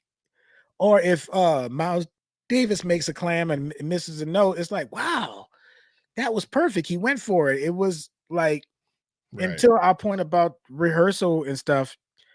I want to hear them. I want to hear you working on the transcription. If I walk past my students at a practice room and I don't hear them making mistakes, they're not practicing. So one of my, I like the album. Okay. It's not one of my favorite Prince records, but it's called The Gold Experience. Okay. So, and there's a couple of cool things in there. So there's that tune, that he wrote for Tevin Campbell. Right. That, everybody was upset about because of the subject matter, and Tevin Campbell's a young, was like 15, 16, something like that when he wrote the song for him or whatever. But Prince redid the song, and it's one of my favorite because it's got the one with the drum solo in the beginning, and then they break it down. It sounds kind of like it's like an Ohio Players. What's that tune? Shoot. Yeah. Shoot. What's the name of that song? Yeah, I can't remember. Yeah. I can't believe I can't think of any song. I think, what's the name of that song? I Want to Be Free. Yeah, I want to be free. There you I go. wanna be free. Okay, so Mm, mm. that opens with the drum solo. Right, So Prince, you can tell obviously he took the concept. right, So it's got this whole thing. right. I got the rehearsal tapes Oh for wow. this. Man, they was messing up, bruh. So bad. The drummer could not Right, get the hits right. He could wow. not get it. And man, I like listening to that more than the finished product Right, right, because right. it was like, okay, how did they get it to the they just had to keep Yeah, working it and keep working had it to and keep work it. working it. And which is what any great leader or artist is. You push your music beyond where Right. you think their limits are, right? But if people knew what we did in rehearsals, Man, that's to me is the beautiful. I used to yeah. love, man, back in the day, man, when you was invited to a rehearsal, dude, Yes, yes. it was like secret society stuff. That's This just is what it is. and that was like, man, I A just want to go to speakeasy, rehearsal. you know the I don't want to code. go to the show. I don't care about Right, this. I want to go to the rehearsals and right, see how right, these cats are working this stuff right, out, man. You know, right. that to me was really the like the gold where the gold was, you But you know. couldn't bring a camera in there though. Nope. You Didn't need couldn't. to. You weren't even Yeah, thinking like you that. weren't, You but weren't you thinking like couldn't. that. You were just wanting to be in the moment, in, Right, you know, in the atmosphere. right. And I can remember, man, seeing, and especially if it was somebody big, like you were like, whoa, watching them rehearse. And that's only invited. Like, you know the drummer, you know the keyboard player, and they say, "Hey, he's cool. Come check this out." Right, And you already know the criteria. "Hey, man, don't tell anybody about this. right, I'm inviting you only, not your boy." right, And if you say, "Man, but can my boy come?" Well, no, you can't come either now, you know? yeah, So right, you know the protocol. You go there, observe, get the right, experience because that's what you're gonna be getting. And right. then you move on. Then years later, you could talk about, man, I remember I was in there when Shaka Khan was rehearsing, blah, blah, blah, which I Mm-hmm. was when Shaka Khan Mm-hmm. was rehearsing for a show. And I heard the Mm-hmm. band putting the stuff in the background, singers were killing it. Mm-hmm. And I was like, dang, they sound better than Shaka. Mm-hmm. But one of the background singers was singing Shaka's part because Shaka was like, she wasn't going to sing in rehearsal. But that's Right, only knowledge that I'm privy for because I was there, you know. right, But right. I wasn't going to post about it. Well, there was no posting back then, but you know, Yeah. I I gotta mean, take that it. wasn't even it wasn't even a Right, thing, but to kind of like, you know, which is one reason why I invited Brian and Mark to the session. Is like, right. come on down, hang out at the session, man. And they were, I was like, they were, I mean, it was so like, man, this is great. That It's was incredible. secret I haven't been in the society for studio in a real. while. That's secret And society. You don't just you don't do that at all. yeah, So they must mean a lot to you to invite them to the session because you don't invite cats to the session to check it yeah. out. But that needs to happen more, you know, Yeah. but you know, cats don't rehearse anymore, right? There's Right, right, nobody really rehearses, nobody really, you know, and records are not, I mean, this is the thing, man. I want cats in the room playing. right, right. Okay, some stuff, yeah, you can do remotely. Okay, Right, because I mean, I have because if you want a budget, you kind of have to, but let's at least capture the group right, just like we used to. You right. know, we're gonna get in a room and we're gonna play. You know, and I wasn't even expect, man. Shout out to Ariane Tillman, Right. who, man, I was thinking we were gonna have to. I'm gonna have to sculpt this vocal You might have to verse Frankenstein it. by Yeah. verse. Right, right, Man, she did her homework so well. I gave her a few because there was a couple of nice things that happened in the concert the live show that we did at the Balzer, right, right? right, All I had to do was point a couple of those things out. I was like, that was cool and that was cool. You know, right. check that out. And it was just like every take that she did was like, Yeah. good Lord, where is this coming from? You Right, know? right, But so it was shout out to really, other than I went back and did a small section, did right, the build up for something again. right, Everything is live. And then she redid a couple of little things, but right. you know, that's, I mean, that's a world I want to get back to, man, Right, is right, reality. right. You know, I would love to get to a point to where it's like, hey man, this is what it is. There's no overdubs, there's no change, but you have to play together for a long time in Right. order to get that kind of like I mean, but that that kind of that could synergy together. happen, but if you have Oh the yeah. opportunity, so there's always things like you said. If you're practicing and you're playing together, and many times if you're on tour, those songs evolve into something else. And that's another Right, thing is, man, the studio is one thing, right. but it always like, man, you got to go see these cats live. That's what it is. They might not even You play the got to same go tempo that they play in the studio. you got to go see these cats because things are going to change. It's like, oh man, Right, they changed the tempo on that. They changed the right, key. Oh man, they right, added this section. This is right, so it was right. always cool to have, now this is okay. So this is a little bit of um when you would get bootlegs, Oh yeah, yeah. which was, back in the day. I'm not sure if you, but like in certain magazines, the bootleggers would advertise. Right, right, right. I got The European show sessions or from whatever. Right, I whatever, right? I got right, the show on such and such a date, 19, right, and cats would be like Bart. So the Grateful Dead, okay, yeah. or they really invented this whole culture where they wanted people to do that. Right, right, They were right. so ahead of their time with this, man, Yeah. because they encouraged people to record their shows and then trade amongst yourselves, so Right, that absolute pure genius what they right, do. right, And so what we call jam band culture or hippie culture or whatever, right, that's the norm, is people record shows and then, but they're not, it's no real exchange of money. It's just all about the love of the music, right? And I'm sure some cats right, would be, oh man, sell this, whatever, people are selling. But for the most part, it's all about like trading. I got this show, right. and you got that show, whatever, just whatever. So Purity is which purity. is which to me is a lot more Genuine. or genuine or yeah, it's a lot more genuine Yeah. than kind of like what happens, now. But I don't know, man. It's like I wouldn't mind, again, because you want your fans Right. or whatever your following or whatever whatever you want to call them.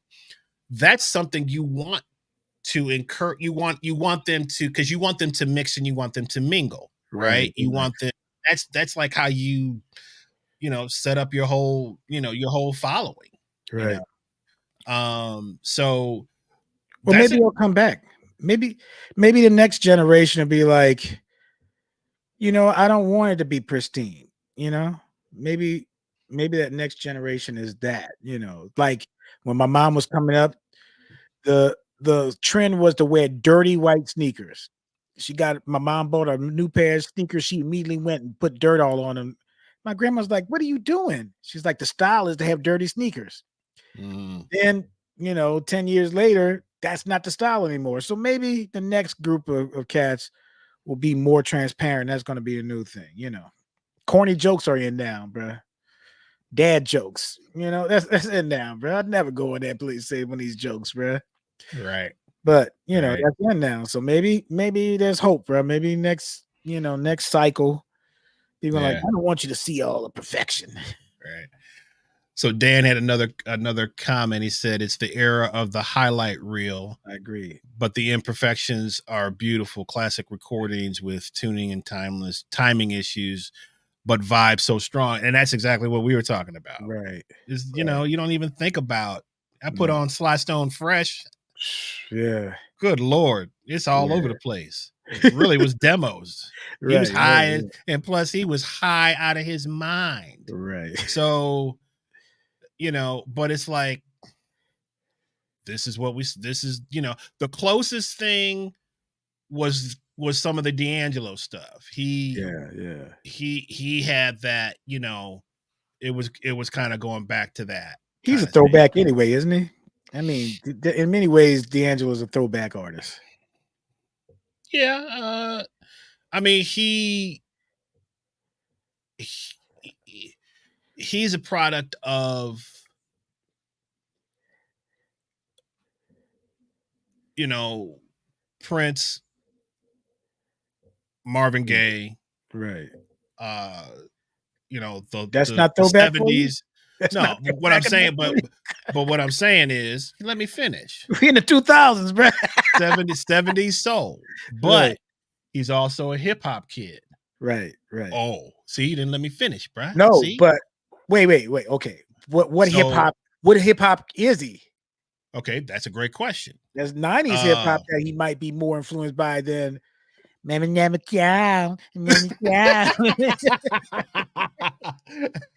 don't kill my vibe. Please don't kill my. Hey, my such and such. Oh man, I can't even go there, bro. Hey, in immortal words of Robert Boone, look, read that, bro. Read that. Oh my gosh. Hot mic. Hot mic. Oh man. So yeah, so I would probably say I would give you that credit. It's classic hip hop, Right, you know. But you know, being able to kind of meld those two things with simplicity of the beat, and the hip hop groove of Quest, and then you know the stuff that he threw over the top. But Raphael Sadiq is another, you know, don't know about that cat. you know, but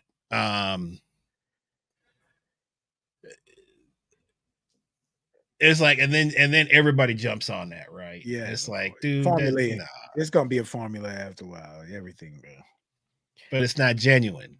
No, you know, you know, even our the great Christian McBride tried to jump on. What was that record he did, man? Family and Family Affair or whatever. Yeah. Bruh. Nah, bruh. Yeah. I mean, you know, even though so clean too. Even though Chris, it's the cleanest funk I ever heard in my life, bro. But and Chris is a legit James Brown disciple. Right. Have you seen Have you seen him talk the animated when he tells the story? I haven't. I gotta. Oh my! I gotta send that to you, man. Okay, send it to me. It's hilarious. Is when James Brown and he's like serious James Brown disciple. James Brown, I want to say, on some discovered Christian McBride, because Christian McBride wrote him a letter about praying with him, and James Brown was all about it, man. But James Brown came to man. I don't even want to blow the whole story. It's a hilarious story. All right, send it to me. And there's an animation version of it ones, somewhere where I believe it was in. I want to say it was one of the Tales of the Tour Bus where it was attached to, but it's incredible. And James Brown comes to his house. Oh wow! And this is crazy. This is a crazy right, show. Right. But anyway, how do we get on that? But yeah, so, but I don't know, man. I don't think we ever came to a conclusion of this, but it's just an interesting topic. You know, I don't think it's an interesting topic, and I think that you know, it just is what it is, right? Like you said, nothing you can do about it, right? Really, yeah. You know, I know. Hey, we censor ourselves now, though, right? Remember after the Al Smith thing? It's a little late, but that's a topic. Right, but an hour and 45 minutes into the show, there's a topic, man. Do you remember when Al said that we do these good arrangements and people come and record it? Didn't it stop us though? Like we were doing things that Napoleon's a lot. We're like, wow. And you looked at me right Twain's everywhere, man. Yeah, you looked at me and was like, don't give it to him. Remember that? Well, don't give it to him. Because I started thinking about that. Right. It's like, man, people will steal your arrangements, man. Big time.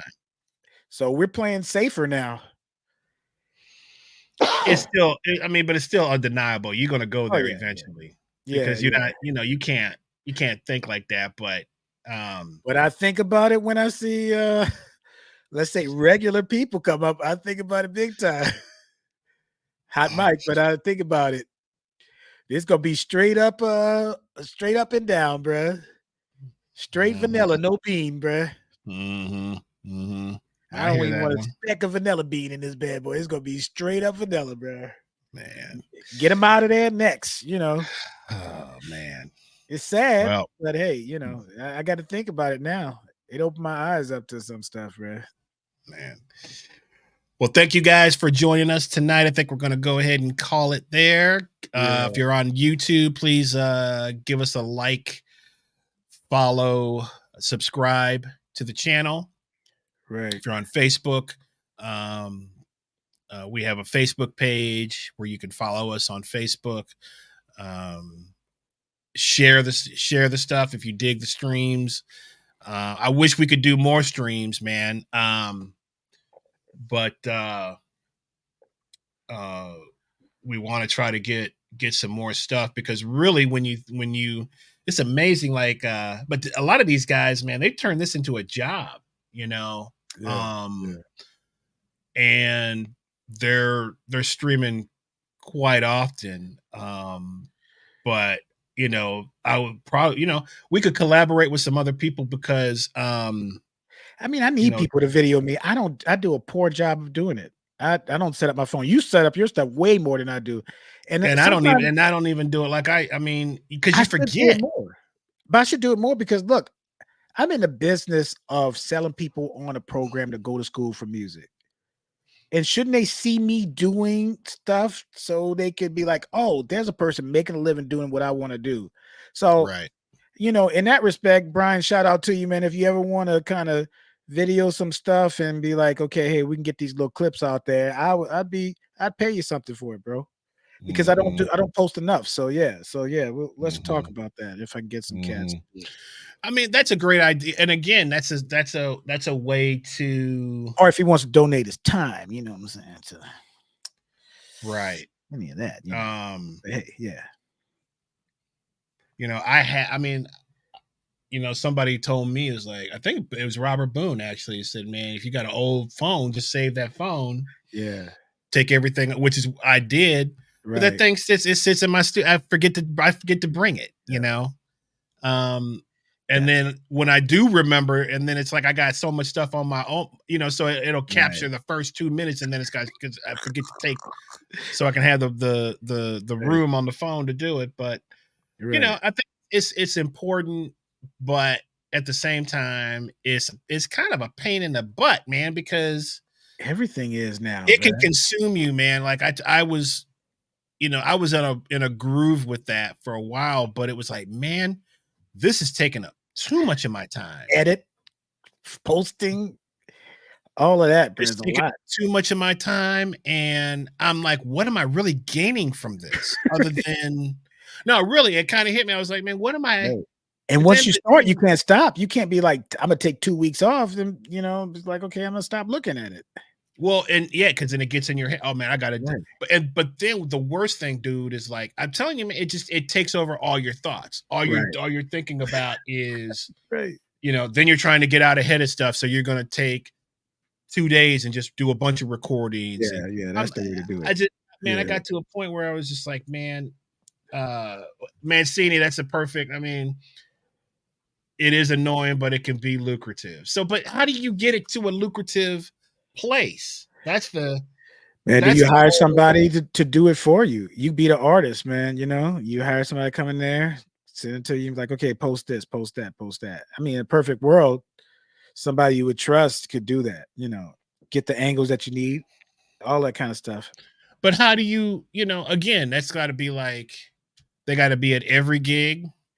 Okay. What about the apprenticeship position?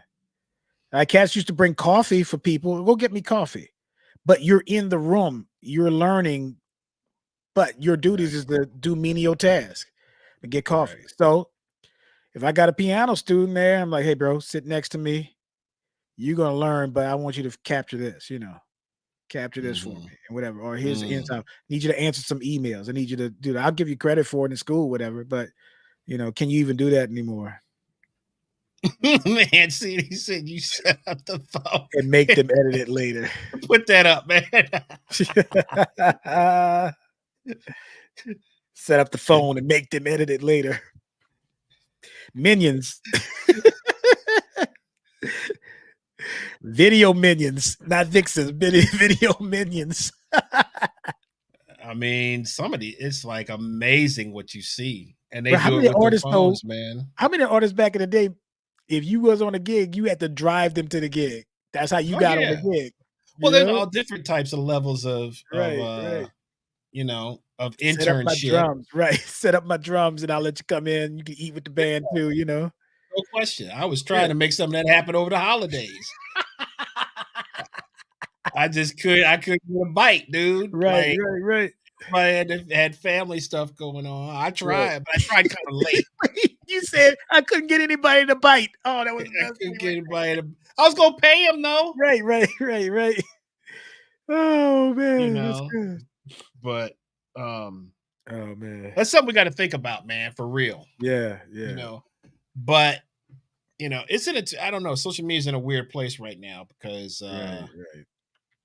you know, correct me if I'm wrong, Mancini, but it seems like Instagram is kind of dead, man. Like in terms of, I mean, I see people a lot of, people are still posting and stuff like that. Facebook, same thing. It's like you don't know what people are going to see Oh and yeah. what they're not going to see. That's the whole thing for me. Yeah. I see cats that I definitely admire. Right. And love what they do, and they got a good number of followers, man, and they ain't getting no hits on on stuff. Right. So I'm like, I don't know how all that works. Puppets holding the strings down, bro. Yeah, it's just, I think they're just, they decide which is usually some BS. Controversial, yeah, make you get this dialogue, and people fall for it all the time. Get into arguments and all this kind of stuff. And you're like, okay, now the thread That's is like this Cat Williams stuff, man. Is it blew up, and people posted stuff. And I'm like, if you don't watch yourself, an hour, 2 hours gone from you going down a rabbit hole. It's like every day I'm still seeing like clips, and Shannon is getting a lot of mileage out of this one. Is he? He even did a show about the show. But again, it's not something you can plan. It's just it just happened like that. He wasn't, algorithm change to get Cat Williams thing. But he said it. Remember, Shannon was like, "Man, I'm about to be canceled," and Cat Williams said, "No, you're not. You about to blow up. The next person you probably gonna have on his Oprah." That's what he said, and he's exactly right. That junk blew up. He had 12 million hits in 1.5 days. Off of that. Wow. 12 million, bro. Wow. So, Chris, you're next, bro. All you gotta do is just tell some stories. Tell the truth. Tell the truth. Tell it. We got censored on that one, remember? As soon as you said that, the video stopped, bro. We was getting some good moments out there. They stopped the video. I was like, man, I'm gonna work this into my show. Right. And we got canceled, man. By a certain member of the community, man. By a producer. Our producer. Yeah. One of the producers I was just like, what? I remember Ali saying, "Hey man, this was a great gig. Didn't I hear that we got a live feed of this bad boy?" Like, not anymore. He was like, "Oh no." But I'm still gonna use it. Yes. I'm gonna find a way to use it. It's too good not to use. It is too good, bro. Well, man, good show, bro. I said good show. Yeah. I'm crying laughing over here, bro. Let us know, man. You got comments. Let us know what you think. Thank you, everybody, for coming in the chat. Anthony Mancini, Brian Falgu, John Lamatina. Oh, I'm sorry, John. You had a comment that we didn't get to here, John. We were talking about bootleg recordings, and John said there were many bootleg recordings during the bebop era. They were recording records. Yes, there's some great Charlie Parker recordings where he played great, but recordings were terrible. Absolutely, Right. And it didn't matter what the quality of the, as long as we could just hear what was going on. Right. That's what the important thing was. Doug Ponier says, plug your upcoming gigs. Okay, go for it. Oh, you want me to go first? Yeah, because I don't have any. Oh, okay. Well, I got Red Light Wednesday with Gordon Vernick, Robert Boone. I think Neil Starkey's playing. But then Sunday, we got the Balzer series continues with Gordon Vernick and Audrey Shakir. Is that this Sunday? This Sunday. It came up on us real fast. Man. Yeah. For some reason, I thought that was it felt like it was another week, but it's not. It's this Sunday. And then we got Band of Brothers at Kennesaw, January 18th and 19th, I believe. 18th is a free masterclass. So Jeff Coffin is like the leader of that group. Will Lee is going to be Jeff. Okay. The group. And the masterclass is on the 18th, which is the Thursday, I believe. And that's free to the public. It's at 7:30. And we're going to break it up and work with the rhythm section, and horn player is going to work with other cats. 7:30 a.m. or p.m. sir? Oh no, p.m. Thank you. Then the concert is the next night on that Friday at 8:00. So it's going to be a really great show. I like that format. That's cool. Yeah, and I got the Balzer series in February as well. It continues with E.C. Coleman on February the 18th.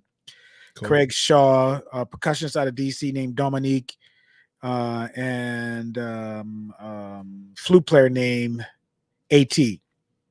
So yeah, beautiful, man, beautiful. Actually, I'll be at Napoleon's this Friday with Mike Veal Band. Oh, beautiful.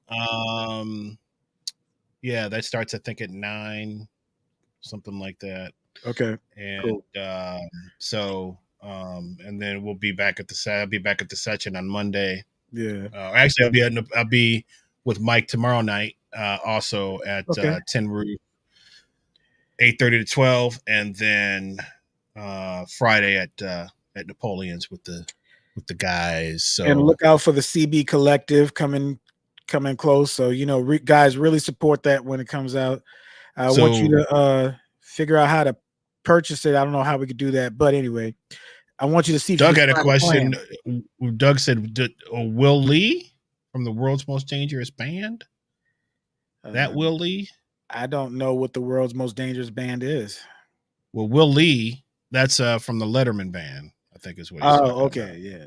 That Will Lee or a different Will Lee? No. It's Will Lee in that Portland area. What does he play?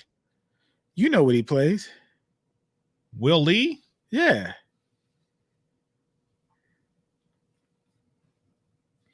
From the Portland area.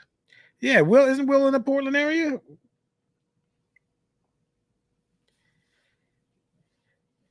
You got me. Will Lee, we're thinking of is the bass player from New York. He's from New York? Yeah, that's what I'm talking about. Bill Lee, the bass player. Will Lee, I'm sorry, the bass player.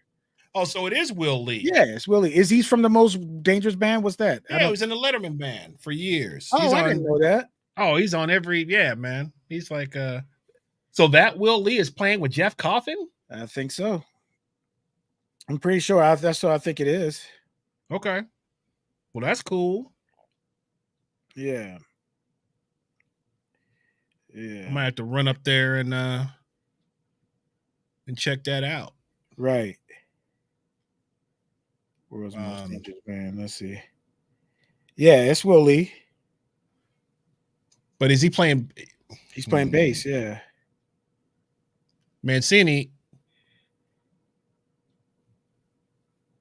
Felix Pastorius. No, he's not in the group. Felix is a bass, but that's Jocko's Yeah, he's son. bass. Yeah, exactly. He's not in the band? I don't think so. I'm going to look it up really again. Band of Other Brothers is the name of the group. Okay. Give me 1 second. And I know Felix used to do some stuff with Coffin, but that might have been Yeah, it's Will Lee on bass and vocals from Late Show from the Letterman. Okay. It's the same one. Yeah, that's what. Don't have me Also, doubt myself, Doug. Man. and Near Felder, killing Yeah, yeah. guitar player. So yeah, it's gonna be Man, I good. might have to come check that out, Yeah, man. come Oh, on I through. Let can't make the show. I gotta yeah. or maybe I can make. Let me Get up there see. early, man. On Thursday, we'll grab something to eat, man, and then just go Okay. masterclass. Okay. They're cool. Yeah. Yeah. Actually, might do a little show up. Simulcast of the That local could be cool. musicians XP up there. Oh, dude, let's do it. Yeah. Yeah, Why don't we yeah, do yeah. that? Why don't we do that? Yeah, wonderful. All right. Cool. All right. Well, we And will Doug, keep we got to y'all get to that posted on. story later on because it's once Oh man, I forgot. we'll get it. I gotta hear this story, man. You want to do it real quick right now? You think we can? Let's see. Let's. Is Doug still on? Doug, are you still on? If he's still It's on, worth hit it. him. It's worth it. Let me see. Hit him with the. Let me see. All we I gotta do sent you is his, hit the invite. You got his email. I texted to you. Well, send him. You can do it too. Just hit the invite. Okay, he said, yeah, he's still there. So how do I do? I got hit the invite. Okay, let's see. Where's the invite? This is new to me, you guys. Oh, here's invite. Okay, cool. Yeah, and then just put Then I just like send it in the email or something. Yeah, just put his email in there and send him the link to come in. All right, Doug, I'm about to send you this link, bruh.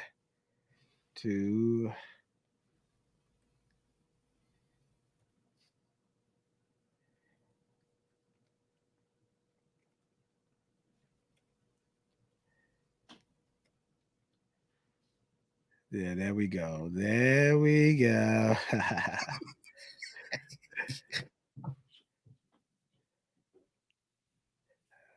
All right. Doug, I just sent it to you, bro. So click on the link. Make sure that pretty face shows up, bro. I don't know what it looks like now. You say, what'd you say? A lot can change? A lot can change, bro. He's living a life though, bro. He's got like, old Corvette that has been in movies and stuff too. I remember when he got that Corvette, man. I think it's a 60-something Corvette convertible. It's real clean. What color? It's red and white. Oh yeah. Classic color. Yeah. Ponier was one of the first ones to advertise on his drum head his music store, bro. We'd be doing gigs. Okay. He had the little Ponier Music logo on there with the phone number on it, man. Nothing yet. Come on, bro. His thing that he was like way up in Marietta or something though. Oh yeah. Off of Dallas Highway. I love that little place. He was a big Kiss head too. I'm gonna try it again there. Oh shit, I can't do it from here. No, it just takes a second. Oh, it takes a second. Okay. It might take a second. He said nothing yet. I'm gonna do it again just in case. Yeah, right. Did you hit email or Gmail? How did you send it? I hit Gmail. Okay. And you just typed his email in, right? Yeah. I'm gonna put that capital P. Maybe that's a difference.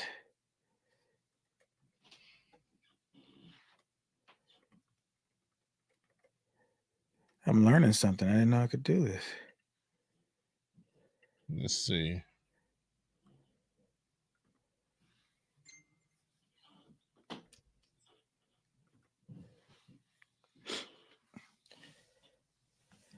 All right, just send it again. Okay. So maybe that'll do something. P Music at Bell South. He just told the world about his email. That's okay. He's used to getting spam. He still got Bell South. He still got a Bell South, bro. He said I ain't as far as you. Wow. You say way out there. He must have been. Has he ever been in your house? He's shot fire. The cat was way up. Did you get it yet, Doug? Yeah, you should have got it by now. You should have got it by now, bro.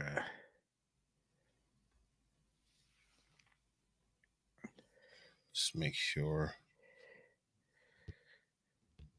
Oh, there you go. Okay, you got it. He's coming in. Yeah. Okay. Welcome to the stage, everybody.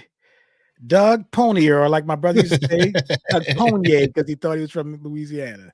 Well, look at this.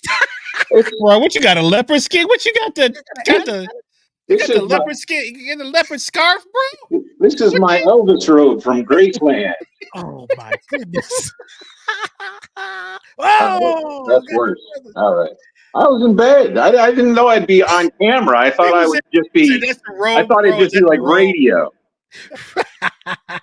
So this is what you sleep in right here, bro? No, I sleep naked. I went and grabbed my robe when you said I'm sending you a link. Whoa. I didn't think it was that kind of show. Thank you. Thank you. I don't know. Is this better? So you ruined my credibility by showing everybody that I'm white. Oh. All right, tell a story, bro. Oh, man. I'm sure Tyrone is so sick of hearing this, but it is my absolute favorite story.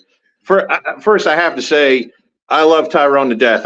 We go back 30 years now, which is sad, but also amazing. So what happened was early on, we were playing in Atlanta. We were cutting our teeth, and the place to be was the Yin Yang. Right. Chris, I don't know. I've never met you. I don't know how long you've been in the Atlanta jazz scene. I remember Yin Yang well. Yep. And I've been out of it for at least 20 years. So, but stayed friends with Ty, and I lost my train of thought. I'm sorry. Anyway, there was this beautiful girl there. Her name was Gwen, and she was dating our friend Thad. Thad, the trumpet player? Yeah, he moved up to DC. Great guy. Thad was dating like a lot of women, but Gwen liked him too. And I don't think Ty had met her. And Gwen was really cool, and we liked hanging out. I mean, she wasn't interested in me at all, but we liked hanging out. She was a good friend. And we kind of lost touch after a while. And then out of the blue, maybe like after a year, she calls me up and she goes, "Hey, I haven't seen you and I'd like to see you, and let's get together." And so she's like, "What do you?" It was like it was Friday, and she's like, "What are you doing tonight?" And I was like, "Well, I don't have any plans." And she goes, "Well, why don't you come over and let's meet for dinner?" And I said, "Okay, great." And Ty was teaching at my store. He taught at my store for over a decade, and he got out of teaching. And I said, "Hey, why don't you come have dinner with us?" She's a beautiful. I broke up. I wasn't in a relationship, and I was like, so he knew that, hey man, I'm out there now. But I said, "This girl's beautiful. She's funny. You gotta come have dinner with us. We're just friends, but come have dinner." And he's like, "Man, I don't know, blah blah blah." But I dragged him along. We took different cars, but dragged him along, and we had dinner with Gwen. Wait. What did I tell you? What did I tell you before we had dinner? Like, I don't know if hey, Brad, it wasn't like you were going to make an excuse and split or something like that. If I'm not digging a brum, make an excuse, leave. But if I am, I'm going to say something and you leave. That's what I said. You go. We'll get to that. So we sit down and we're having dinner and we're having lots of laughs. Tyrone is always vibrant and charming, and we're having a great time. She's beautiful too. And he was at about the end of the meal. She excused herself to go to the restroom, ladies' room, and Ty says, "Doug," he goes, "You were right, man." He goes, "She's everything that you were saying." He goes, "Can you, when she comes back, can you kind of make an excuse? You got to get out of here." And I was like, "Oh yeah, absolutely. I'm so happy you hit it off. I'll do that, sure." And so she comes and she sits down, and she says, "Well, the reason I wanted to see you is I've kind of got exciting news." And we were both like, "Oh, yeah?" And she goes, "I've changed teams. I've met a woman and we are in love." And I look at Tyrone and he looks at me like horrified. I'm like, "Dude, I had no idea." Like, thanks, Doug Ponier. I wanted to sink through the floor. and I will say this. I'll say this about Gwen. I keep up with her every once in a while, and she is with the same woman that she was talking about from 20 plus years ago. So I guess she made the right choice, and it all worked out well for Ty as well. Yes, it did. But brother, you couldn't get it back on the team, man. I was gonna try to parlay, but at this point, I was just shell shocked, bro. It hit me because it was so great. The conversation was flowing. She kind of was getting me a little bit. She was getting my jokes and stuff. And as soon as she got up to go to the restroom, I told Doug, I dapped him. I was like, bro, good looking out, man. He's like, I told you, T. I was like, bro, I don't usually do blind dates, bro. But I was like, this is the one, bro. I'm about to sew this junk up. I said, you just gotta go. Funny. Bro, Doug apologized. It's like, man, I'm so sorry, bro. I know Tyrone's sick of this, but every time I meet somebody, I'm like, oh, you know Tyrone? Ask him about the time I set him up on a date. Oh, bro. And I drove all the way out. That ride home, bro. That car. It was that ride home. I lived by the airport, bro. That ride home was like, dang it, man. What was that? I tried to get you to move up here for a decade. That's true. I was working up in Kennesaw. Still hanging out down there. Whose fault? Man, man. Like, you know. Dude. Should have got to her earlier, bro. Should have got to her earlier, man. Yeah, we didn't know it was happening, man. But she was absolutely just she you would want. Got to her earlier, she would have broke your heart down the road. You didn't have the right equipment. What? Whoa. I had what she wanted. And with that, for a while, but then it would have been. Thank you for tuning in to Local Musicians XP. Brought to you by Hugh Hefner of Ponier Music. Yeah, got a leopard robe. It's from Graceland. It's Elvis Presley. Oh my god! You know, I don't know if you know this. Banana sandwich next. What's next? Oh my god! I don't know if you know this, but you know, this years. This is the late show, though. This is the late. This is only for the diehards, man. We only got 11, so everybody else left. Thank God. So this is the late. But if you hang out late, this is normally what happens, y'all. This is normally what happens, man. Oh, that's funny, story, though, Chris? Man. That's hilarious, man. That's man. Oh man, that's funny. Good time. Funny. Good. I would like to go to that thing up at the at KSU next week, but I'm going to be on a cruise. So. Oh man. Well, we got a lot of shows coming up, so man, you always support, which is great. And shout out to Ponier Music. A lot of people came through there, man. A lot of people became musicians. I just saw somebody. Man, you would know this guy's name. His daughter took lessons from me out there. Now she's married with kids and stuff, and he plays a little bit of guitar now too. He plays at a church. I hadn't seen him in a long time, but just the memories of people that came through Ponier Music, and it was just a great time, man. Shout out to you for doing that, man, because we could have stayed with music and arts and all these big conglomerates, but just the personal we missed the mom and pop music stores, man. Yeah. That's a that was a huge guitar. I missed the business. You missed it too. You missed it? People ask me, because it's been about 6 years since I sold, and people ask me if I miss it, and I say I miss the people. I don't miss the business, because the business, it just kept going down. So yeah. I remember when Guitar Center moved in, dude. Oh. I wouldn't even blame it on Guitar Center or Sam Ash or Mars. It's the internet. The internet kept growing. Oh, that too. Yeah, right. First it was the rise of eBay, so nobody was selling anything to us. Right. And it was the rise of YouTube. I don't need music lessons. I can learn everything from YouTube. And YouTube's kind of a blessing and a curse. It helped me learn how to change out my the garbage disposal. I was able to do that by watching YouTube tutorial. But what I see on YouTube, the problem is somebody goes, I'm going to learn how to play guitar from YouTube, and then they tune into the coolest thing in the world. Maybe it's Eddie Van Halen or Stevie Ray Vaughan or Jimi Hendrix, and then go, screw this, I can't do that, and they quit. Right. Where private music lessons are going step by step, and that's so much more important. And the young people just don't have the capacity to stick with anything. Everything is such quick gratification, and if you don't like it, you just stream to the move on to something else. Right? Yeah. it's a different world, and it bugs me, and but I'm a victim of it too. I sit and watch you idiots for 2 hours online. Hey, I got a 5-second Doug Ponier story. One day he was teaching a lesson, and he used to have this apple juice. I don't know what the name of it was. Wow.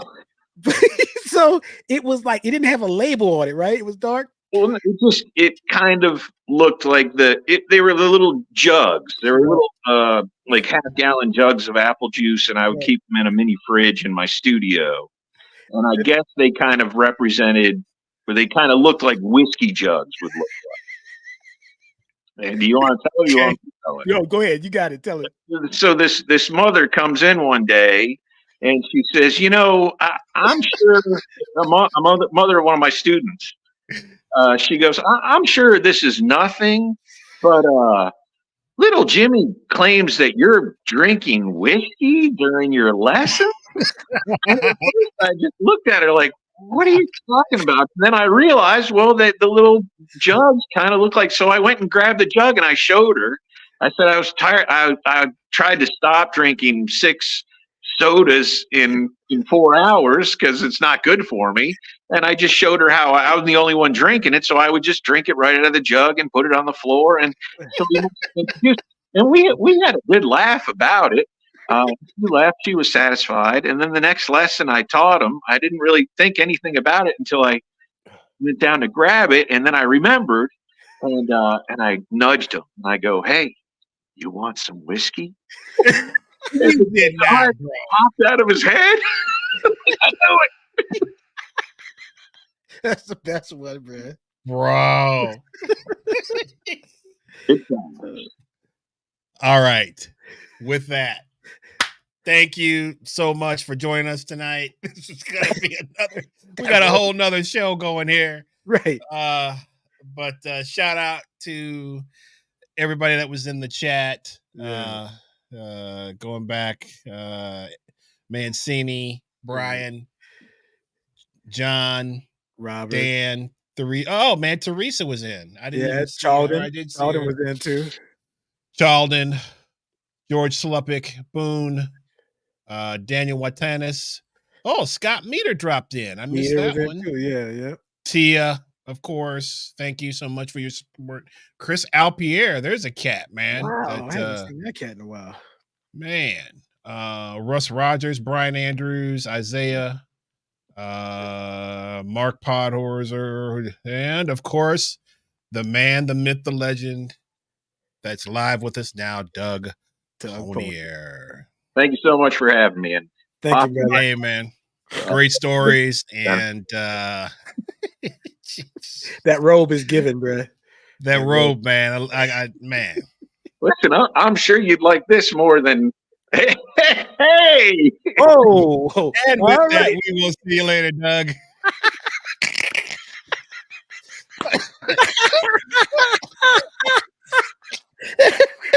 And with that, we'll see you later, sir.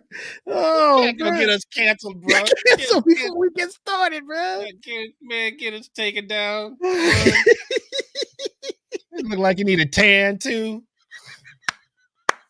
Suck in, look like you ain't seen the sun. I didn't know what the cat was. Doug, when the last time you been in the sun, Doug? Don't tempt him. Don't tempt him because he's gonna come back on with it the next time with a tan. Oh my gosh. Oh man. I love it, man. Love it. So, all right, y'all. We will see you guys next week. And like the show, like the page, follow us, subscribe, share. See you guys next time. Peace.